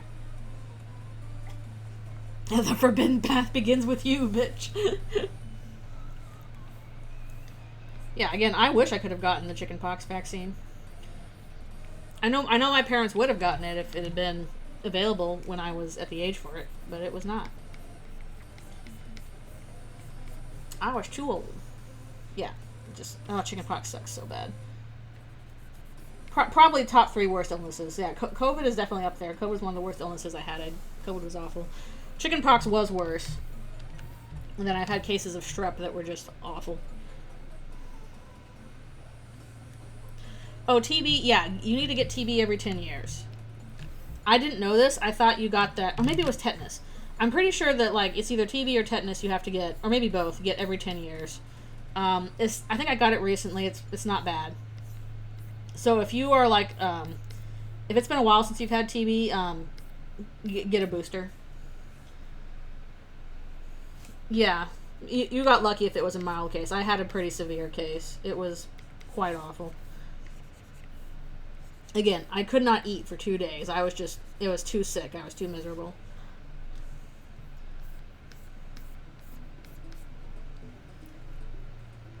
Yeah, COVID also was very bad. Hit me very bad. Not as bad. Like, thankfully I did not lose my sense of smell or taste, which is good. I was actually, like, remarkably hungry. I wanted a whole bunch of carbs, but it was. I thought at first it was a flu, like a really bad flu, and then I got to this point where I'm like, oh, this is not a flu. This is not normal. This is weird and different. And I was just exhausted. I was napping all the time, and I hate taking naps. I would just, like, fall asleep for, like, hours and then wake up and be like, okay, I feel a little better. And then do stuff for, like, a couple hours, and then just the exhaustion would hit again, and I'm like, I'm back out. Miserable. Not good. Felt very weird in the head. And I wouldn't be surprised if, like, there were some long COVID effects that are still lingering with me today, like this thing in my jaw, which is weird. Various other things where I'm like, this is, like, am I getting older, or is this not normal? I don't know. But yeah, at the very least, I did not lose my taste or smell. Thank God. Don't want that to happen. Oh no, you couldn't smell the Vicks right in your nose. Oh no! Oh. Awful. Awful. Yeah, you don't realize how important your sense of smell is until you lose it. And taste and smell are linked, so. Ugh.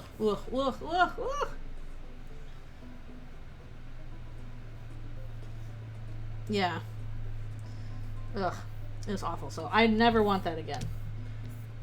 Never again. No, thank you.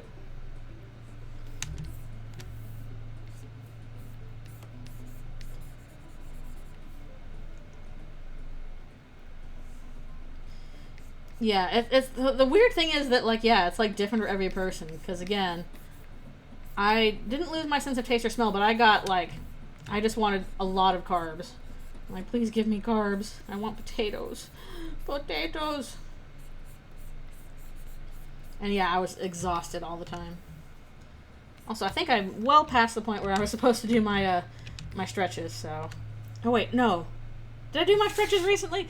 Good grief, that's another thing. My brain is going. I don't know, did I do my stretches recently? I think I have to do stretches. Let's stretch while Noelle's going, oh, oh, oh. I've never been a big fan of Sherry myself, but yeah, I think it's stretch time. Oh, that's scary. Oh, that's scary with the heart. I'm sorry you're dealing with that. That's no fun at all. I did call an ambulance once because I thought I was, like, my heart rate was just through the roof, and I didn't know what was going on, and I'm like, am I having a heart attack or something? Like, I kind of freaked out about it because my heart felt really off. I did call an ambulance, and they took me to the ER, and they're like, you seem okay. It doesn't look like a heart issue. I think what it was a norovirus. I think it was the effect of dehydration. Because I had caught a norovirus from a friend, and based on what they went through, I think it was similar stuff, because the day before, didn't throw up, but it did all come out the other end, and so I was really dehydrated the next day. I had, like, a terrible headache, I was trying to take care of it by drinking water regularly, but I didn't quite realize that I was that dehydrated and that was going on. So I probably didn't get enough water regularly enough, and then it was like the next day or so there was the problem with my heart, and that was probably the result of the norovirus and dehydration.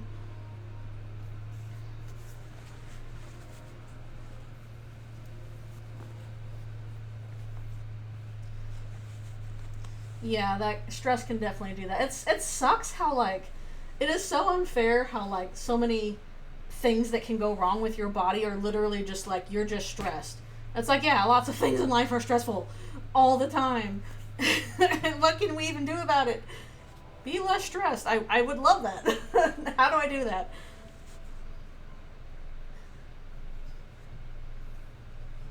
It's deeply unfair that a large part of like it either will make you sick or make you worse if you're already sick is just if you're stressed. The cortisol, whatever. That's why being in poverty makes you more likely to be sick, because you're stressed all the time, because being poor makes you stressed. Just things on top of things on top of other things. Have you considered being rich, not poor and stressed? Ha! You really should have thought of that before you became peasants. Thank you, Yzma.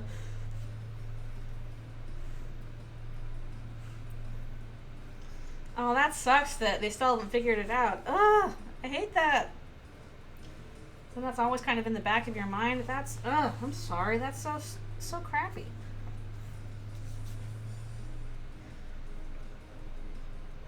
I mean, I guess it is body's natural way of telling us stop doing that, but sometimes you're like, what am I supposed to stop doing? Body's like, that, stop doing that. You're like, what's the that? That. I can't tell you. You'll never know. Yeah, that's true. Okay, I will be right back for one more stretch, also keeping the body in check, and all that stuff.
And I'm back.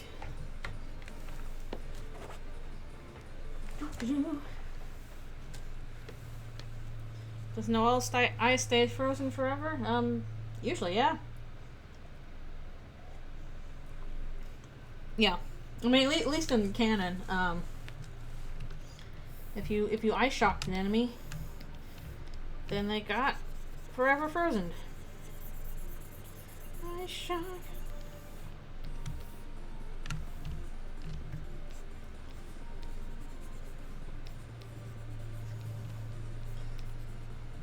I'm sure there'll be no lasting consequences to doing that. I do definitely wonder what will happen if Burley ever wakes up in the weird root.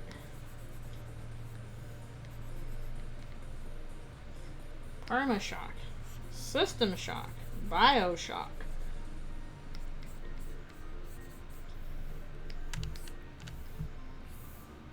Shock is one of those words that's like great to attach to things. I don't know why like shock is like a great like, yeah, this is a scary word. Shock. Permafrost.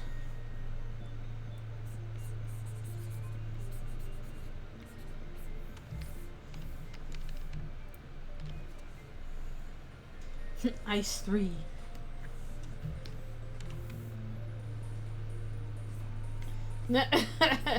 Birdly, wrong game.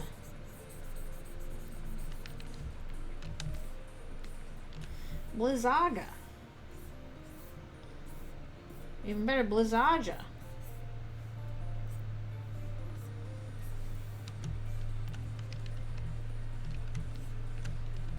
I could see that. That could make sense. That'd be really interesting, actually.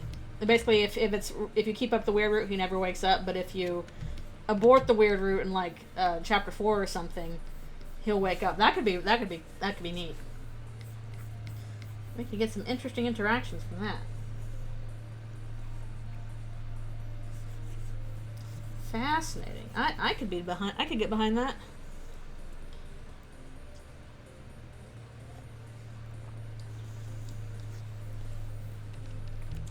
Yeah, that's my understanding. Is that like you got FF spells, you got the regular spell like fire, and then Fira is level 2, Firaga is level 3, and then if you're super serious about that, Firaja is level 4. These ones go up to 11. And regarding shock to words, interesting. Creates reverberation. I guess that makes sense like aftershock. Another great scary word. You've had the shock of the earthquake. Now it's an aftershock.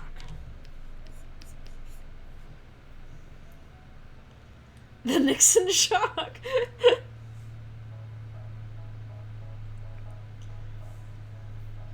Oira shock for Sans. Japan understands the value of the word shock.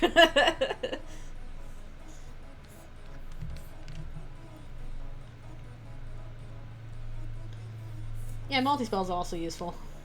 Depends on what magic system you're using.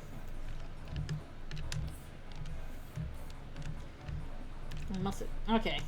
Interesting. Oh yeah, Kiraja. Didn't Kingdom Hearts do a Kiraja at some point? Maybe I'm crazy.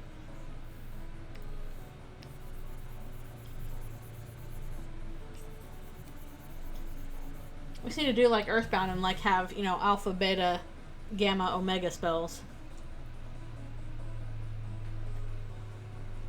That's right. He does use Stopja at some point. Level 4 stop. And even then that didn't work all the way. Stopja not enough to stop Xehanort. Wait, no, he doesn't say stop Ja, he says stop Z. Isn't that like a level 5 one? Because like Ja is like level 4 and then Za is even more. He said stop Z. Nikki, you could do that all along. Then again, we also had like Donald Duck over here basically being like, I think it's one of the three top like the 3 people in like all of Square Enix canon that can cast a Zeta Flare. The only other ones being like ancient Bahamut gods or something like that. And he's like, it's the spell that, like, I don't know, normally like destroyed the Final Fantasy XIV universe, and Donald Duck can just do it. He can just do Zeta Flare. Even though apparently his back is Goofy's like, no, Donald, don't do that one.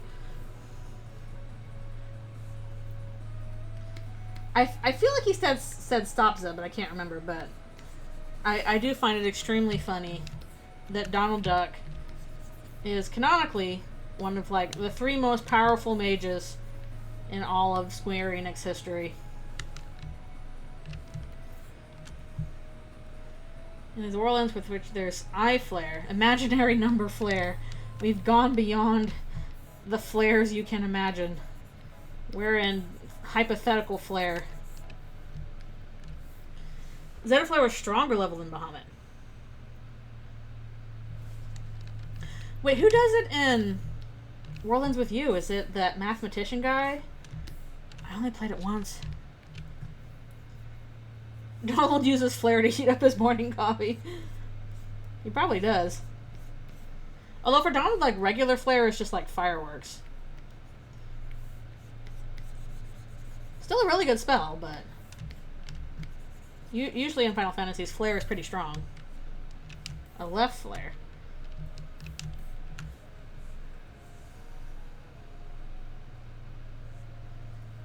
Yeah, that's true. That's probably how it is for Donald, because it seems like that was something that could have just killed him, I guess? But he didn't quite die, because he's Donald Duck, but... Yeah, Twee-wee math guy. I can't remember his name, but, like, his, like, one of his, you know, attack statements is just, like, yelling out all the digits of pi. Flare than Ultima. Yeah, I think Ultima is stronger than Flare. Like an Ultimania. It evaporated Xehanort, but didn't, like, kill him. We still had Xehanorts to deal with.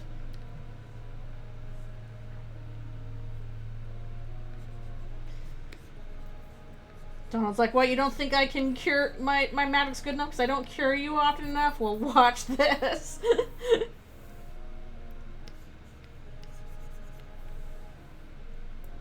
I'll show you, powerful mage.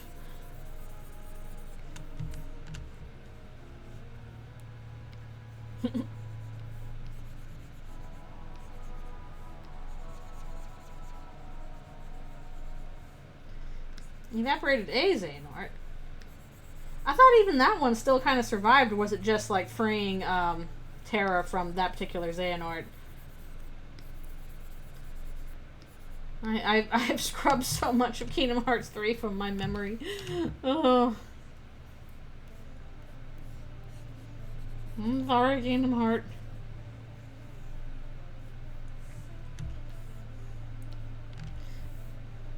Yeah, Ultima was pretty hard to use. You always got, like, that one spell in Final Fantasy that, just the one is, like, the strongest spell. Yeah, Terra Xehanort got pushed aside for the old man, and then old man Xehanort's like, I didn't realize I was hurting people by going through time and stealing their bodies. Also, I can remake the world in my image. Okay. Smart man. Don't evaporate. Okay. Alright, then everyone died to Heartless Horde. Ugh. Everybody was dying, like, multiple times in all that ending. No one's more powerful than Heartless Horde. I swear, like, playing the end game for Kingdom Hearts, I feel like this is out of order. What, like, emotionally, just like the emotional beats of, like, how this worked, it all felt out of order. It's like, okay, this dies, or Sora died, and he went to Sora Heaven where, you know, Chikithiri is like, oh, by the way, you've done this, like, a lot of times and we're gonna get meta about it. Stop doing that, you dummy. And then we go back and then we have to fight, like, save everybody from the Grim Reaper Heartless who exists, I guess, and also everybody from Union Cross is here. And then we're gonna go to the Windmill City and fight the Xehanorts who look different now, and everyone dies and Sora resets. Wait, Remind takes place while he's dead? Oh my, I never played the DLC because I didn't like how it ended, so I was like, I don't want to pay another $40 for more of this. And I was just too far into Deltarune as well by that point. Like, I'm sorry, I already have I have a new obsession. Friendship with Kingdom Hearts has ended. Now Deltarune is my new best friend meme. Which is kind of wild to me because I spent so many years, like 15 years or whatever, in the Kingdom Hearts fandom. I spent a crazy long time. Maybe it wasn't 15. Maybe it was only like 10. It was a lot of years in the Kingdom Hearts fandom. That was like my primary fandom for a ridiculous amount of time. And then I didn't really like how 3 ended, and I'm like, well, I'm Kingdom Hearts now, I guess. Yeah, I don't even know about Kingdom Hearts 4. I'm like, I guess if there's like a Disney movie I really want to see, like playthrough, I'll play it. But I haven't played like Dark Road. I haven't played the rhythm game, which will tell you something because I love rhythm games and I love Kingdom Hearts music. So a Kingdom Hearts rhythm game should be right up my alley. I would have jumped on that any other time, but I was like, I don't care. Oh, that's weird. That's kind of wild. I guess being able to play as other characters is fun. But, oh. I mean, I understand why they had those spin-offs. I didn't even really mind it from, like, a world-building perspective. Like, I really enjoyed Birth by Sleep. It was really good. I actually really liked, 3D. I thought that was fun. But maybe it was just too much. Maybe there's just no possible way to, like, resolve all that in a really satisfying way. Although, then again, I felt like they resolved Birth by Sleep pretty decently, and Days, I thought that was resolved well. Honestly, the one thing I didn't think was resolved well was the Destiny Island trio. I didn't like how that was resolved, because it kind of wasn't. Yeah, and also development hell. That will definitely do it. Not helped by Nomura. I honestly think, like, a large part of the problem with Kingdom Hearts, I guess, and also anything related to its development is, like, okay, Nomura is a really good art director. He does really cool designs that are really fun. He cannot decide what he wants, like, story-wise. It sounds like he is, like, constantly changing his mind on what he wants. And that is, I think, what might lead to, like, oh, the story's confusing, blah, blah, blah, because it becomes a thing of, like, well, I want to do this because I'm thinking about this, and this is cool. And that's all well and good, but it becomes increasingly difficult to, you know, congeal all that together in a satisfying way. Simba summon.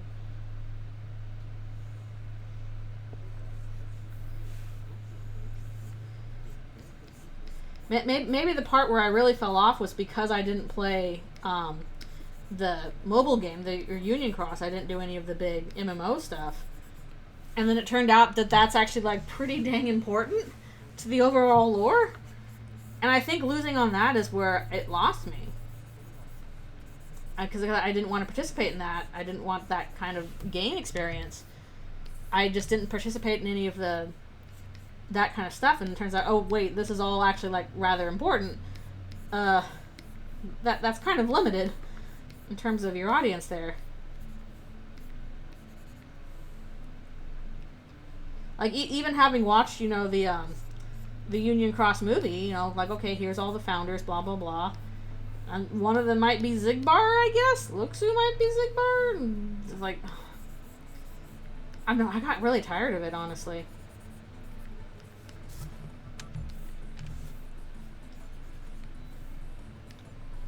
So, a combination of, I didn't really like how 3 resolved itself. I think it should have gone a different direction. I didn't really like how they resolved this stuff with Xehanort. I didn't participate in any of the big multiplayer game stuff, and then I just threw myself completely into Deltarune. All that combined to, once I finished Kingdom Hearts 3, I'm like, I think I'm done. Again, I might play 4 if I'm like, oh, this is a Disney movie I really want to see, but I haven't seen anything from 4 yet where I'm like, oh yeah, I'm so excited, I have to play it. I'm kind of like, oh, okay, maybe I'll get to it kind of thing. Well, we were just talking about that the entire time, Luna. We were just talking about Donald using Zeta Flare like a bunch. Yeah. What really pissed me off was that stupid fridging of her. That just made me so mad, that kind of broke me. I'm like, there was no good reason for that to happen. There was no good reason for that to happen. I'm sorry. That was just so stupid. Like, Kyrie's already been shafted in so many different ways. And then having that happen at the end, I stopped, like, getting invested, and I was just angry. I was literally like, oh, come on. Like, ugh.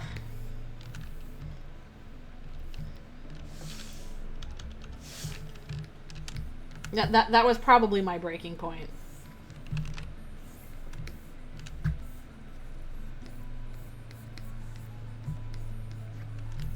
That was where my investment became like, I've stopped being invested and now I'm just mad.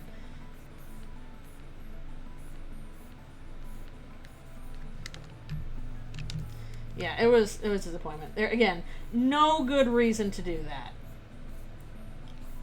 One of the most pointless fridgings I had ever seen. Yeah, RAM got shattered into many pieces. Speaking of fridging, whoa! Insta-fridging.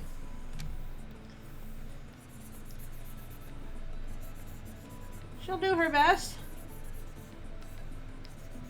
with what she's got.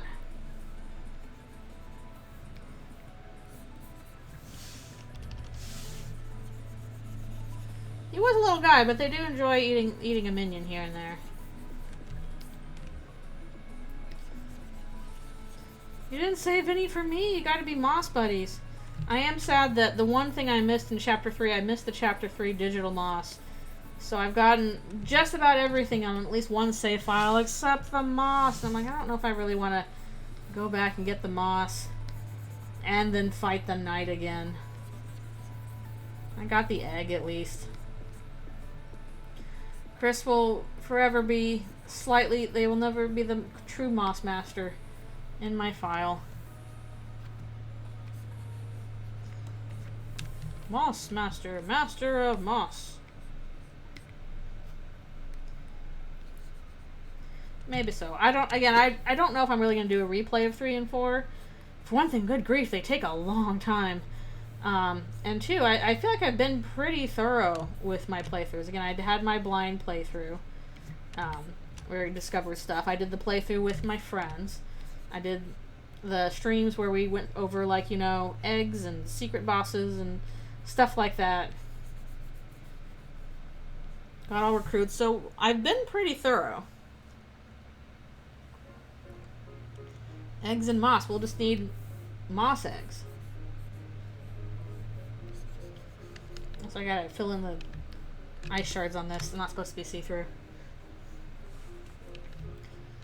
I just don't know what a replay would do for me, except for just, like, I guess refresh myself on it.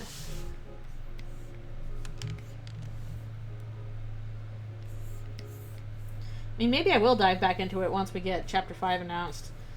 Which, good grief, I hope that's soon. Please, Toby, please. Please. I would like to know when it's coming out. Ideally July. Please make it July. Yeah, she can eat it. It's like little popsicle bits. Like Otter Pops. Remember Otter Pops? Oh yeah, that's probably a good idea, is like save a full run for like before Chapter 6 or 7. She's got to share with everybody. Not quite as fun, but they need foods too.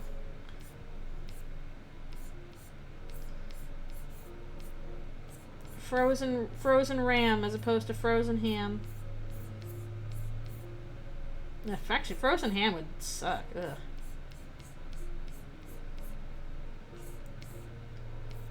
Does ham survive all that well being frozen? I mean, I guess it has to, but...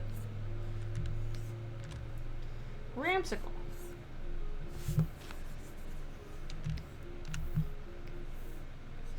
Try a delicious ramsicle today. Made of real chunks of ram.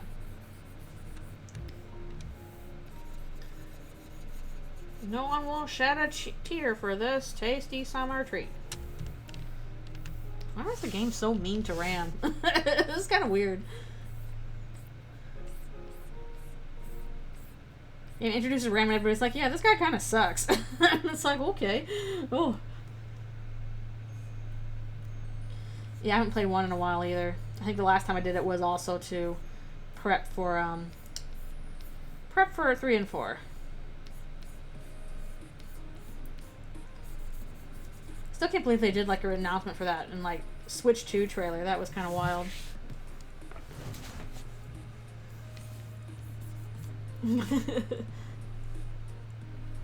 Nice. I think they're all the big purple beasties.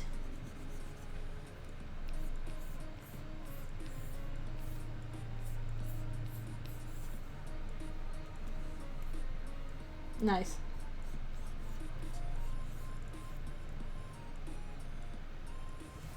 Hello, hello.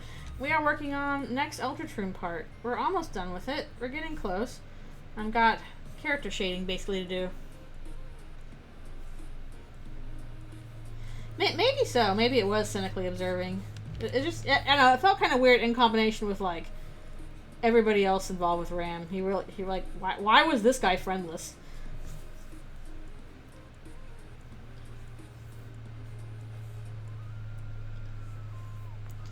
One day I did, yeah, I'm like, oh, they're not going to do a Eldritchrune tomorrow this day, and then they did a Eldritchrune tomorrow. I did not think it would be at that announcement, but it was. That and Silksong, everybody went wild.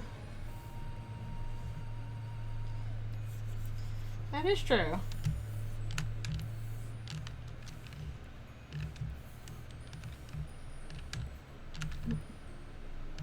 That is true. It was specifically attached to Chris. Chris, why were you specifically so attached to this, like, outlet? It's got weird, funny faces because they're British.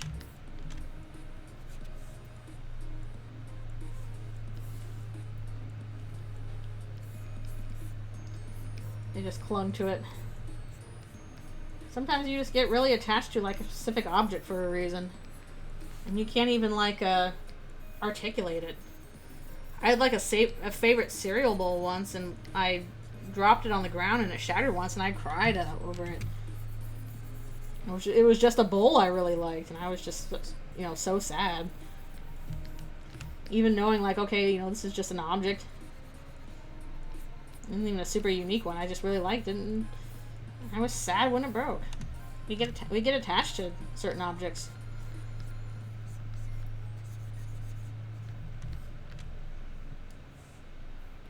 Yeah, true. That is true. Why was he in charge of managing Toriel?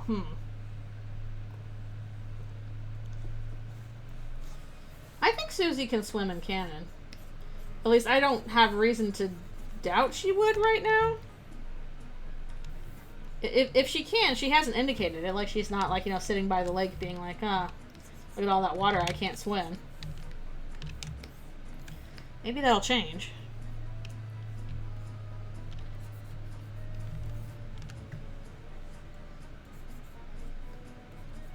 That would be a really terrible twist, considering we know we're probably going to have some great climax involving water, whether it's, you know, a flood or a snowstorm or something. And then Susie mentioning she can't swim. Uh-oh. That sounds like that would be bad.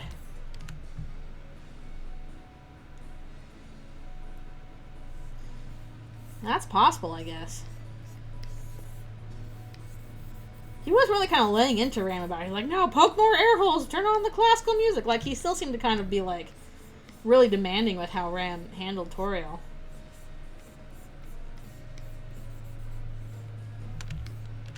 I don't know.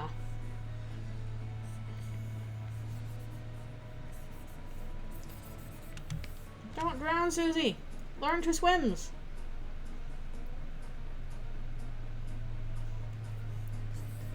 I mean, this Susie was in, like, a big thing of water. Yeah, she could swim. Why? Because I say so.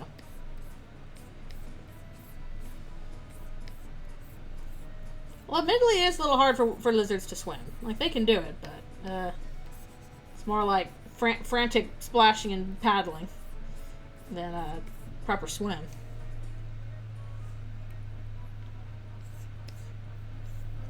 But for the sake of simplicity,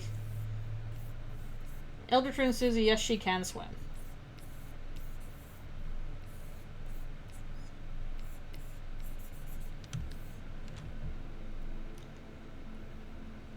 Yeah. I do find it very interesting that whatever is going on, it seemed extremely important that Toriel not have knowledge of what was going on. That she not wake up. Which then is kind of like, Chris, why did you choose your house with Toriel in it to make this fountain? Like, why this location? If you didn't want Toriel involved at all, why did you do this where she was? Directly where she was. Weird. Weird choices. Controlled environment for the knight, but also the knight doesn't show up until the end. I guess what they're thinking is like, okay, if it's in my house, I do have control over this environment more than anything else. And also, like, you know, I have history here, so I know how the Darkners here are going to react. Because they will have that memory.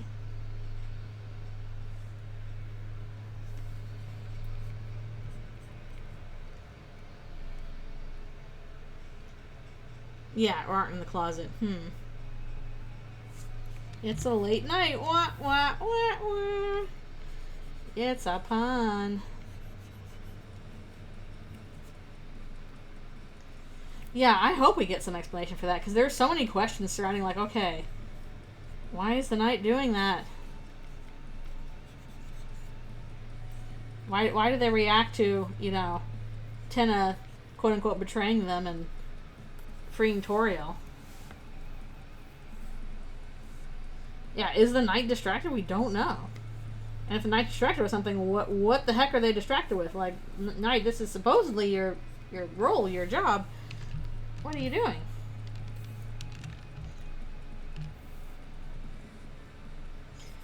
Yeah, ramsicle. Yummy. So I might need to take my stretch break here.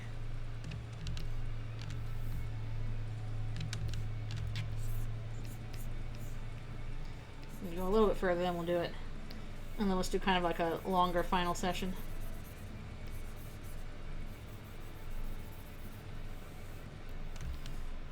Yeah, there definitely seems to be some debate on, like, okay, is the knight fulfilling the prophecy, or are they defying it?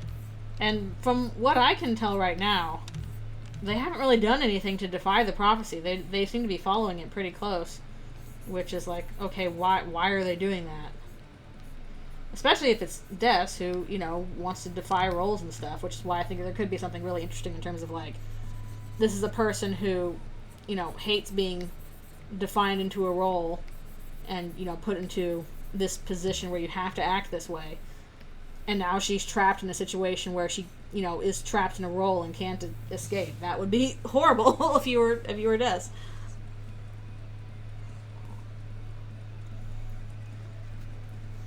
Yeah.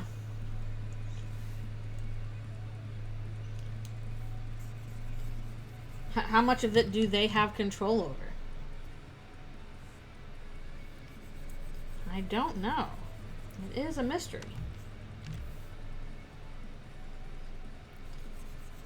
You have those chunks of meat formed into strips. I guess you could. Get a little mint sauce on that, I guess. A little ram kebab. Ram kebab. Alright, okay, it is time for me to do stretch break. Ram nuggets. How do you like your ram? Oh, okay, I get it, sorry. I got it. Oh yes, the stick of ram, hard to come across these days. It's probably more like $200 now. I hope I don't need any ram for a while. I do still have like 2 old ram sticks. Because the ones that I got the computer with, they were causing problems. They gave me like, I kept getting BSODs and stuff like that. So I told the person who built my computer for me, he's like, oh, definitely shouldn't be doing that. Here, I'll send you some new RAM sticks. And I did that, and worked out pretty well. I maybe gotten only 1 or 2 BSODs since then, when before that was happening all the time. But I do still have the old RAM sticks somewhere. I'm not sure what to do with them. I mean, they overall worked, I think, but good grief, I wonder if I could get a little penny for those RAM sticks slightly used kind of thing. I don't know.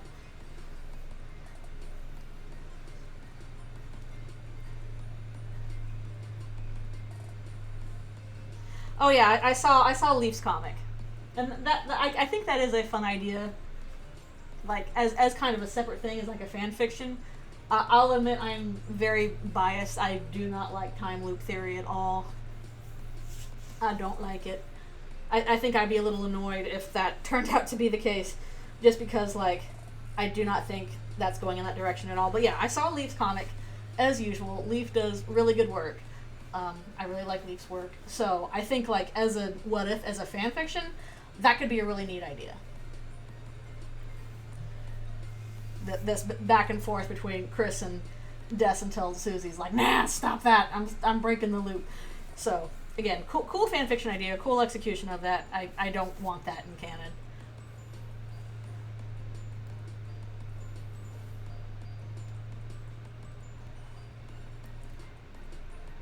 I just do not think that's the direction that the game itself is going in. And if it was the direction the game was going in, I think we would have had some hint of that by now. But there's really not been anything, I think, directly points to, yes, this is a time loop. That's not really how it works. But again, I do like that comic.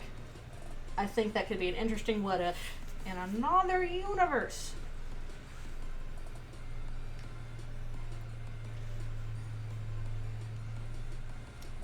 Got some Susie snacks, true.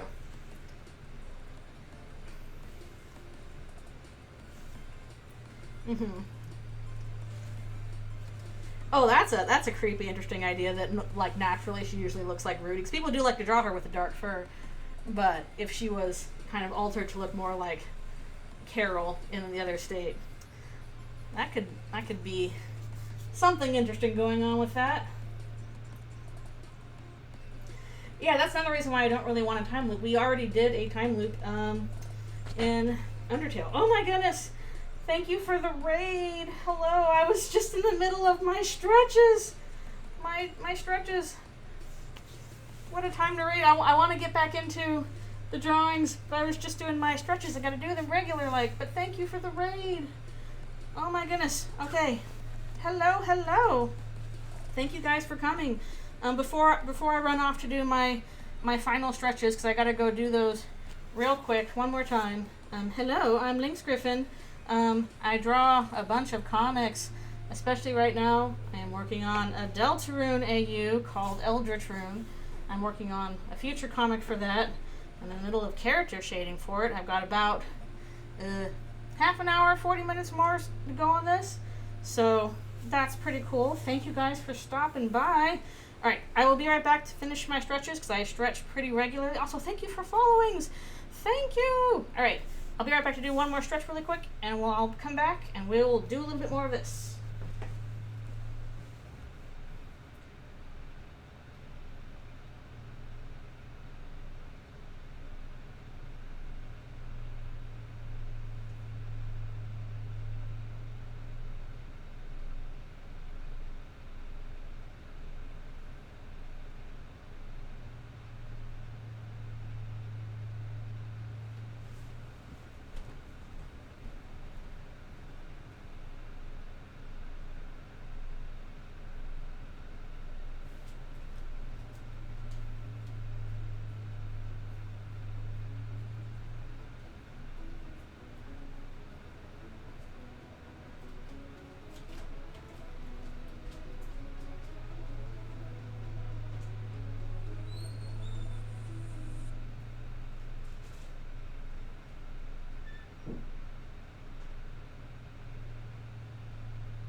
Alrighty, I am back.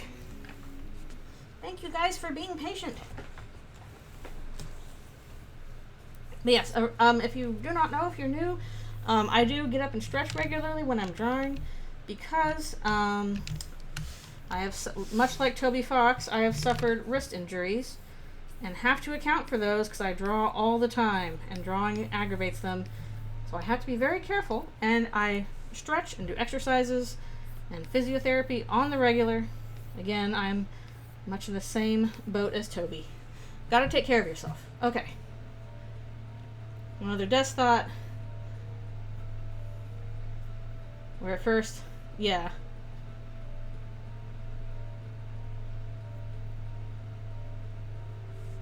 Yeah. I agree with you on that. I agree with you.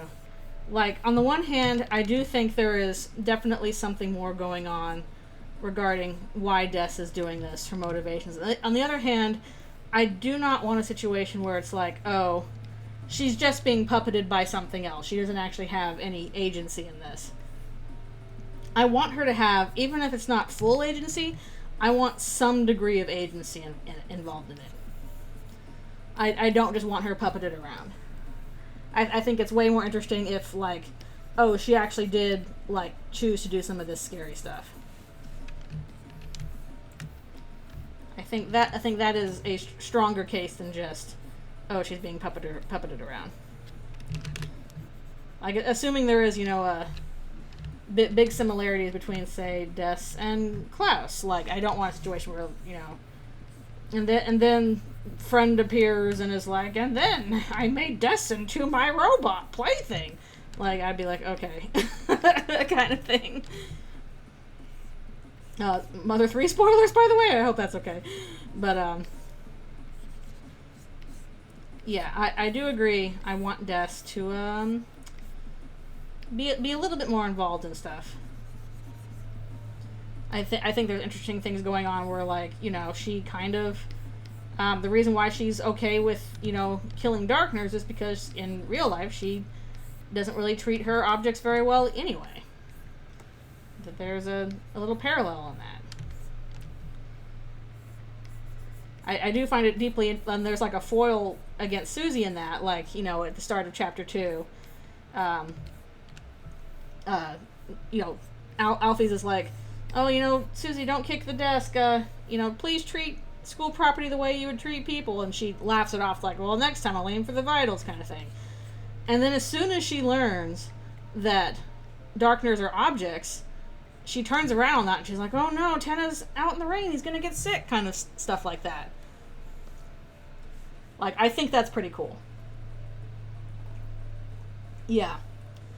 Because again, they started out the same way, where Susie did not treat objects well because that was kind of part of her personality. And then once she learns, oh, this is a person I care about, she changes her behavior. I think that's cool. Also, I think I filled this in wrong. Let's fix that.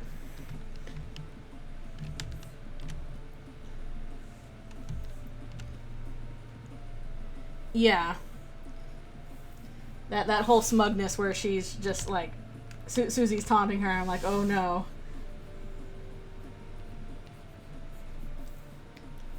I do like the kind of brewing rivalry, I guess, in a sense, between Susie and the Knight, as Des and Susie kind of like, again, as foils to each other, as girls who are both like, the outcast, rough and tumble girls, who are expected to follow these roles that they've been set in, and how they react to that, and how they've kind of come to blows over, even though they kind of agree on things. Which is that being set in roles sucks ass. She might see her former self in Des, true. A little bit of her current self, for that matter. Do you think Des is a total LARPer? I don't know. She did have all that, like, military stuff all around, but I wouldn't necessarily associate that with LARPing. I think she was just kind of an outdoorsy person. I think she liked, being serious and getting in trouble and stuff like that.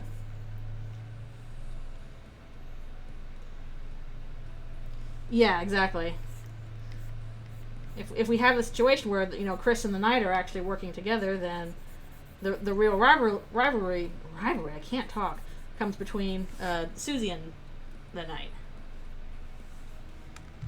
I'll chomp Susie. She's getting her ram bites, her ram chips in. Yeah, exactly. At the end of 2, Susie's like, well, I'm having fun, so is this really that bad? And then, as soon as people she cares about are put in danger, she's like, no, this sucks. I'm going to do something about it. How she started out with, like, oh, I don't care if the world gets destroyed or whatever, and then she's like, oh, no, actually, I do care. I have responsibilities. I have people I want to protect. You know, I need to look out for some people. As soon as people, gave her half a chance, she just clings like a leech and won't let go. Yeah, I do like the idea of Susie and Des being rivals. Definitely makes it interesting for Noelle. It's like, okay, one is her beloved older sister and one is her crush. You would think they would get along, but circumstances. A brash and rowdy girl.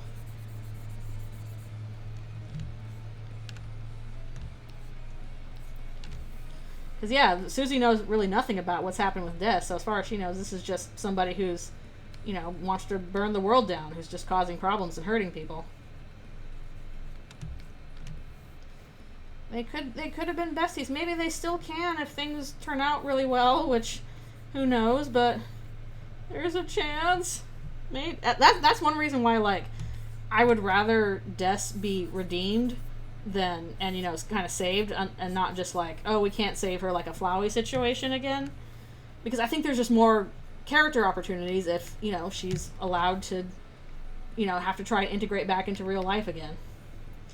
More chances for cool interactions to happen.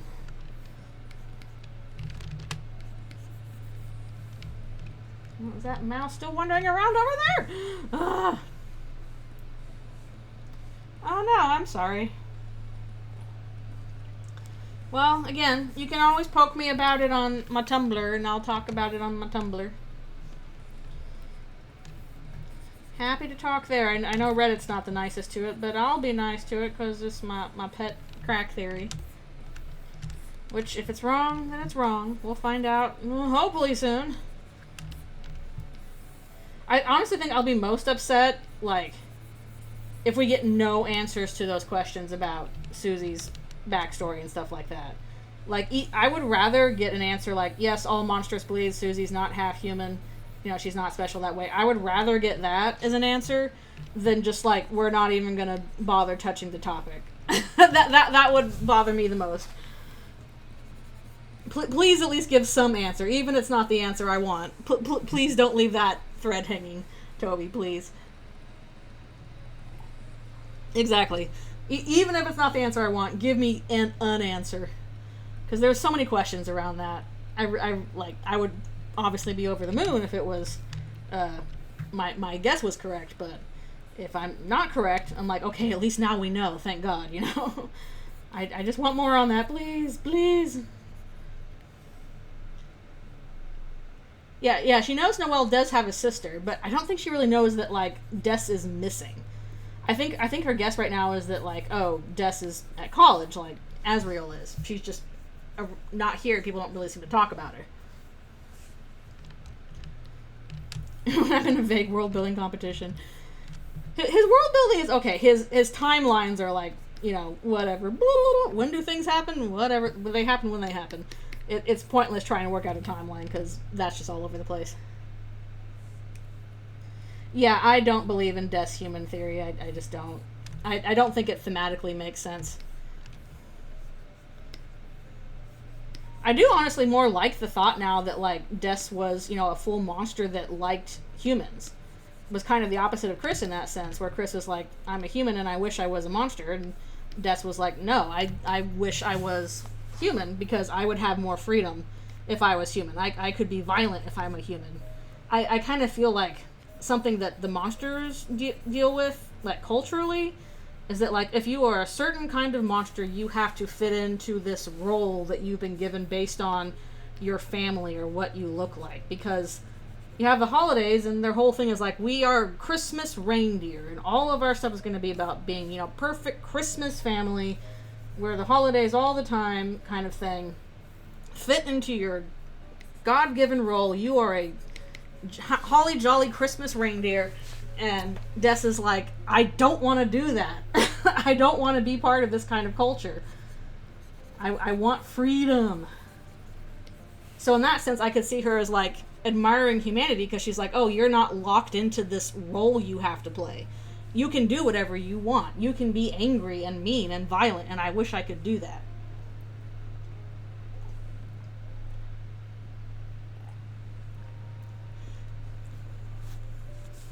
Yeah, the sleeping night. Yeah, monsters are kind of seen as compassionate. I kind of wonder if like they have to be seen as compassionate, because if humans are like a little bit scared of them, and monsters like, well, we have to show that we're extra nice, the model minority, or else, you know, humans are gonna, you know, be, you know, really mean to us. We got to be careful. So it's the sense of like, okay, it's not that monsters are incapable of, you know, being angry or mean or violent. It's just like culturally they're like, don't do that, guys. You got to be nice. And if you're somebody who like Des, who really like revels in, you know, getting to be rough and outdoorsy and all that stuff, that would be really frustrating. Again, especially I think her family in particular is like, we are the wonderful, you know, spirited holly Christmas reindeer kind of thing. Yeah, that's another thing why I wish that we would get more stuff on like Half Human Susie, because I want more like confirmation one way or another on like what is the relationship between humans and monsters in this universe. It's clearly like not the same as it is in Undertale. There's not, you know, a big war against them or whatever. But at the same time, we only have these little tiny glimpses. Like, okay, it seems like monsters are kind of a minority in this universe. It seems like human culture is still the most dominant one, but at the same time, it's not wholly dominant, because there are some things made for monsters, but not a lot. Like, how do they feel about each other? Are they still a little bit scared of each other? Do they get along better in this universe? We really don't know. Checking for fleas and mites is also blood lore. Good old blood lore. Again, there's a possibility that she is not half human, and that it all means nothing. I would just like confirmation one way or another. Again, I would rather be proven wrong than not have my questions answered. But at the same time, I like the whole, oh, I'm checking for mites and fleas. Oh, get out of Noelle's bed, she might have ticks. Like, all of that comes from Susie. Not much of that seems to come from the monsters themselves, the other monsters themselves. Susie is the one who talks about blood all the time. It's kind of suspicious. As I'm kind of like, I should really make like a post about it. But there are certain subjects. Yeah, about blood-sucking bugs. There are certain subjects that are like strongly associated with the main characters that clearly mean something or will mean something to them in their future, but we're not sure what yet. And for Chris, those subjects are apples and demons. Like, those are pretty clear about, you know, those things have big meaning for Chris. Those subjects keep coming up for Chris. Apples and demons for Chris. For Noelle, it's angels and snow, and we can probably guess what that's about. Even though I don't think that like Noelle is the angel, like clearly all the angel symbolism around here means something really important. It might be that she is the angel, it might not be, but clearly it means something. And then for Susie, the two subjects that come up around her a lot are dragons and blood. We've got plenty of stuff going on with the dragon stuff, but Susie brings up blood a lot. It's kind of weird. Compared to everybody else in the game, Susie talks about blood a lot. So it's like, okay, keeping all that in mind, what does that mean for them in the future? Doesn't Spampton call her angel? Yes, that's part of the symbolism with going on with Noelle, is that clearly she has an association with angels. Whether or not she is the angel from their religion, she has some important association with angels that we are going to get, hopefully, the full understanding of in the future.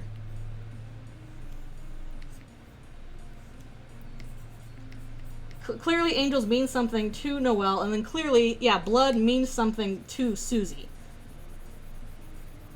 Again, I'm also along with dragons. Dragons mean something important to Susie. Well, the second most is Lancer with 4 mentions. Susie mentions it 18 times. Yeah, it's kind of ridiculous. Blood keeps coming up with Susie. This is clearly something we're supposed to be paying attention to.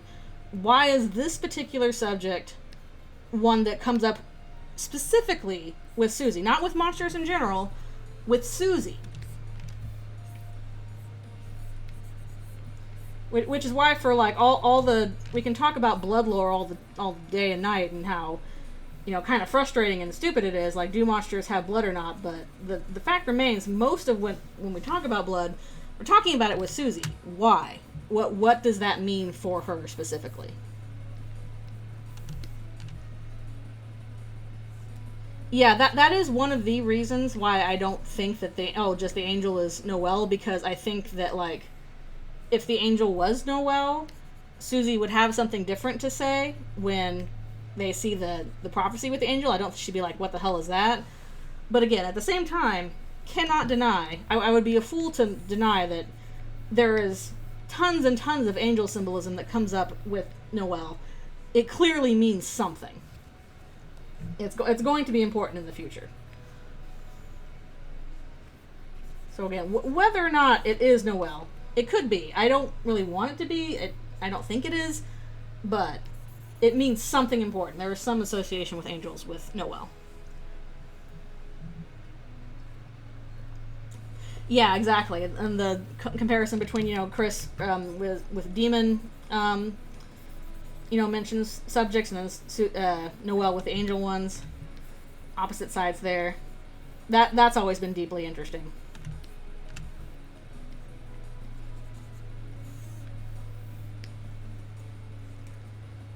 Yep, they've gotten used to hanging out with the demon beasts. You can get used to anything with enough time and space. Okay, and she goes smashy. I'll have to come back later and fill in the ice on that. And we can, like, kind of get ideas on, like, you know, okay, what are the apples and demons going to mean for Chris? What is the snow and angels going to mean for Noelle? Although the snow one I think is kind of obvious at this point. The snow one I think we've got said, but angels, what's that going to mean for Noelle? What do dragons and blood mean to Susie? I could, I don't know, write a whole essay about that if I had infinite time. But I do not. Oh, no worries about being late. Having an outside walk is nice. I will go do that later today, even though it's a little bit overcast outside. That's okay. Still good to get out, so I won't begrudge you for getting a nice outdoors walk. I mean, that is true. Dragons are cool. They do kick ass.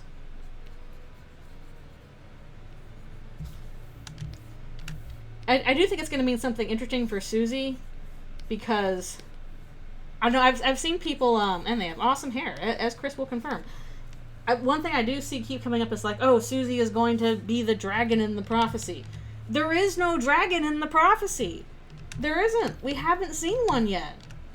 When they talk about, oh, defeating the dragon, they are talking about Lord of the Hammer, which is not the prophecy. It is an adaptation of the prophecy. And even then, when Susie asks, oh, you know, am I the dragon? She's talking about Dragon Blazers, which is an adaptation of an adaptation. There is no dragon in the prophecy. Maybe there is, and we'll, you know, find out more about it in the future, but what we've seen so far, we haven't seen any. Dragons are real, they're hiding it from us. Oh, that's cool, you saw some cosplayers, awesome. Yep, we get typical RPG roles. Again, Susie Dragon, Chris Knight.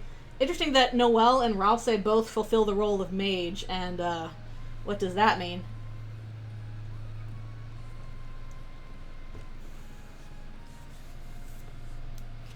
Yeah, in terms of like, oh, the girl in the prophecy, it's clearly supposed to look like Susie, although you can't. I think you could like wrap it around to looking like Noelle as well in certain situations, but Either way, the girl in the prophecy is not called the dragon, she's called the girl.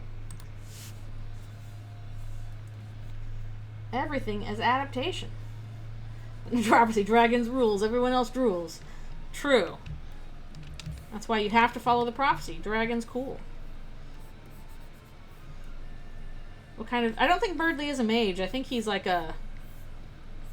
I'm not sure what class they would put him in. The Houndbird?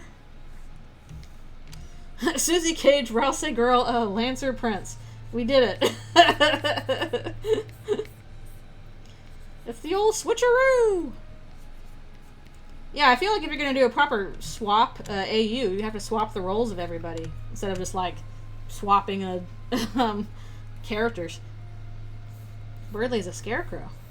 I don't think that's a class, but okay. He's a knight in the glow-in-the-dark armor. True.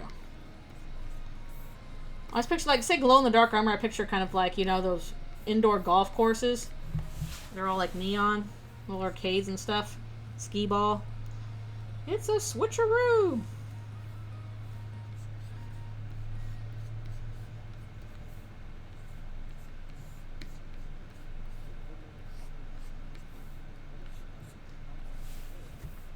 Chris would be like, oh, so you're a Vaporwave Knight. And Birdley like, it's not Vaporwave! It's Cyberpunk, Chris.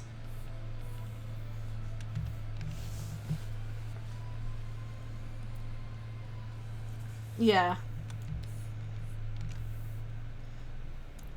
He did get pretty cool attacks. Like, I ain't gonna lie. Those were, some of those were difficult to dodge. That darn A+ homework attack. Ugh. The dodge tank class. Huh. So basically your job is to pull aggro and then get out of the way because you're not actually a tank? Huh. Fascinating.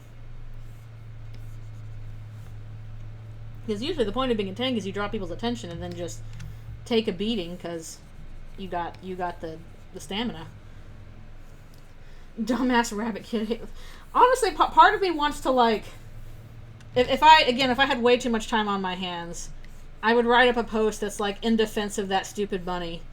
Because I think there's, like, some interesting stuff going on there if you stop and think about it for a second. It's not just the kid as being stupid. I mean, it kind of is because, like, they're 4. They are stupid in the way a 4-year-old is.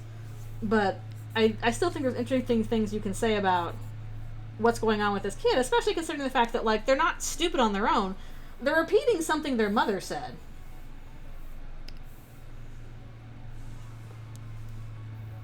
Toby's like, guess what? Kid was correct all along. Dun dun dun. This kid is not an omniscient oracle, are they stupid? Also, I forgot. This thing's supposed to be back here.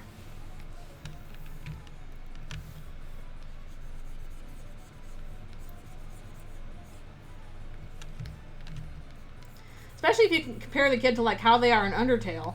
They literally say, like, oh, Mom said that, you know, staying in an inn will heal you above your maximum HP. What's HP? That's just correct. That's just a correct thing that they say. They're stupid in the way that, like, they are repeating something that their mother said and then not understanding it. That they have been told some rule about the world, but they don't get it because they're 4. So I feel like people understand the stupid bunny child quite a bit. The kid wrote the prophecy. That's why people hate the child. We must defeat you, writer of the prophecy. The kid was Gaster all along. Very, very interesting. Are you made of blood? What's your blood type? That goes all the way down the alphabet, right? I'm 4 years old. And I made the core.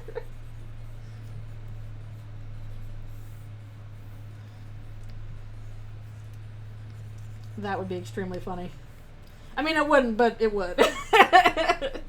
It is funny in theory, not in practice. The kid really liked that toothpaste joke. Kid's like, I think we should include a 6-7 reference. I'm 4.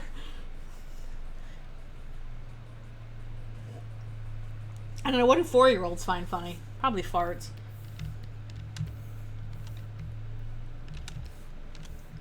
I haven't been 4 in a million years. I don't know what 4-year-olds find funny. Toby releases 6 and 7 together. Oh, jeez. I think that would be well past the expiration date on the meme. I think we might be past that already.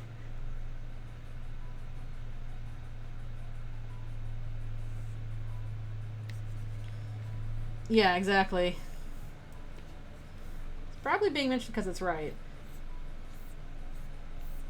It's also a thing of like, okay, if the kid is wrong about that and monsters have blood, then why is this here? From like, not even just like a character perspective, from like a storytelling perspective.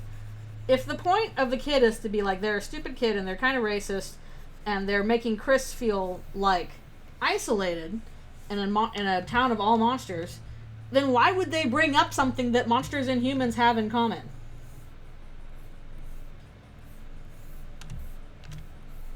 If monsters normally have blood, if that is a normal thing for monsters, then how have we made Chris feel isolated here?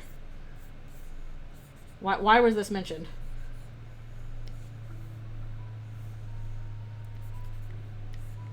And I feel like often people just kind of default to like, well, Toby was just wrong. He just shouldn't have put this in here at all. And I'm like, I don't know. I'm pretty sure he put that there for a reason.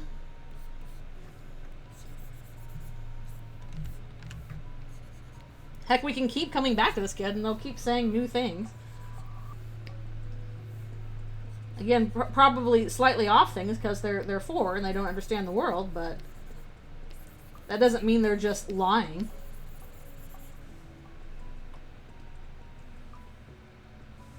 Yeah. Don't take that seriously. It's also like, okay, if it was a joke, it's just not a very funny one. Like, where is the joke in it? Children are stupid sometimes? I mean, yeah, but gotta be a little bit more to it than just children are stupid. Again, especially comparing it to their appearance in Undertale, which literally was, I'm going to explain a little thing about the world, even though I don't understand it. Oh, that sucks. I'm sorry you got that. Why are people like this? I enjoy making the art. That's why I'm doing it here for you. On stream right now. Even if it's just the act of filling in character stuff, I enjoy doing it. For its own sake. I can't understand being like, I want this thing, but I don't want to actually do the work for it. I'm like, if I didn't want to do the work for it, I would ask somebody who does want to do the work for it to do that work for me. Because then I would also know what's more likely to be correct. Yeah, it just does not make any sense if monsters do bleed and the kid is wrong. It's like, okay, why is this here? Because this does not actually hurt Chris.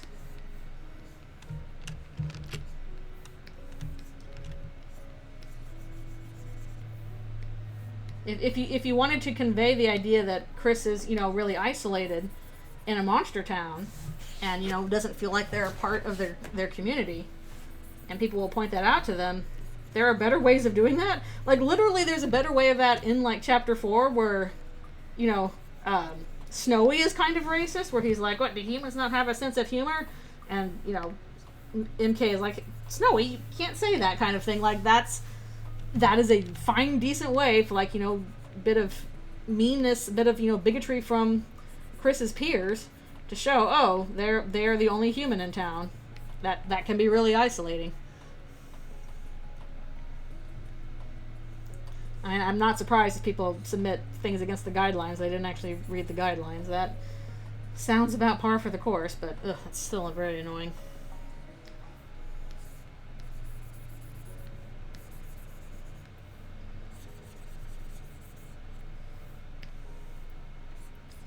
It also seems tricky just because, like, Chris does seem to have, like, a lot of really big hang-ups about being human, but most of the town is, you know, they're not cruel to Chris.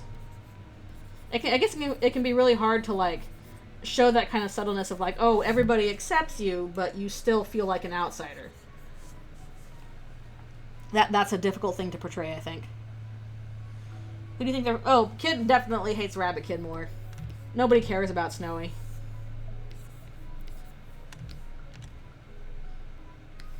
Well, the problem with saying some monsters bleed and some don't is that it's like, okay, then where do you draw that line?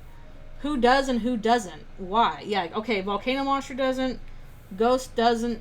What about those monsters that have, like, diamond heads? Do they bleed? They're kind of like, you know, humanoid shapes. Object head monsters? What about, you know, that cat in Hotland or whatever that was just a head? If you're going to say some do and some don't, it starts to get really complicated in terms of, like, okay, why did you make, do ice monsters do it, whatever? It starts to get really complicated in terms of, like, why do some do and some don't? This simplest explanation just to be like, nope, monsters do not bleed unless you have human heritage. That is, like, a more Occam's razor solution than to be like, well, some monsters do and some monsters don't. We're not going to tell you which ones do or why, though. You just have to kind of figure that out. In which case, it still does not make sense for the bunny kid to say that, because the bunny kid would definitely bleed then, because they're just a regular rabbit.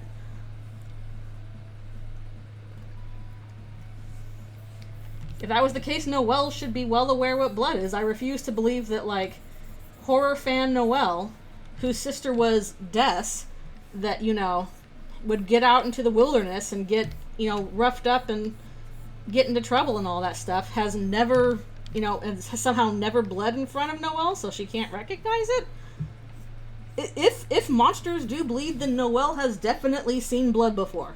Just from, like, Des. Yeah, they have a band called Blood Crushers. Or at the very least, they're like, there's references to it as, like, a franchise, because there was, like, a movie called Blood Crushers, and, oops, I think I touched the mic. There was, like, a movie called Blood Crushers, and probably a video game, and we're just gonna, like, apply Blood Crushers to various things the same way we do cat petters. Yeah, it kind of makes it, like, narratively meaningless, and again, like, going back to what I was saying before, it clearly means something specific to Susie, because it keeps coming up with her the same way that angels come up with Noelle and apples come up with Chris. Yeah. The simplest explanation is either they either none of them do or all of them do, and if you're going to say all of them do, then you're going to get into some really weird, difficult explanations for, like, what's going on with the ghosts, what's going on with slimes and ice monsters and fire monsters and whatever. Yep. Lots of blood, so much blood. And heck, if we're going into the ideas that, you know, Des thought humans were cool and liked human stuff and was like, oh, I wish I was more like a human, then she would also think blood is pretty cool. And would mention it in her band, Blood Crushers. And would mention it in their play dates.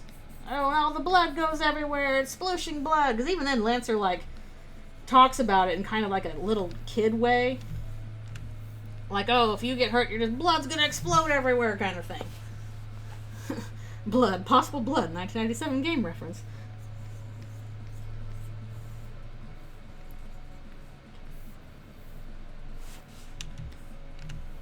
Yeah, exactly. I don't know if she has an obsession with humans or anything like that, but if there's an explanation as to, like, you know, why was she wearing shoes when the rest of her family was not? Why would she name her thing Blood Crushers? Why did she act the way she does? Doing that because she was like, humans are really cool and I wish I was a human. I don't know, I think that's a decent motivation for her. Again, especially if there's, like, something extra going on in terms of, like, she feels like humans culturally, socially have more freedom and are allowed to be violent whereas she's not. Yes, there is an unused sprite. We don't know what is splashed on her face. It could be blood. It could be something else. We don't know. It's really weird, though. Also, this might be where I have to stop. Maybe I'll do one more. I've already gone a little bit over time, I think, in terms of my stretches. Okay, we almost got through all of the stuff here, so I should be able to finish this. If not today, then I'll do it tomorrow. Oh no, Sans is ketchup. Oh brother, oh brother. Yeah, there is a weird unused sprite where there's something splattered on Carol's face and she's looking smug about it.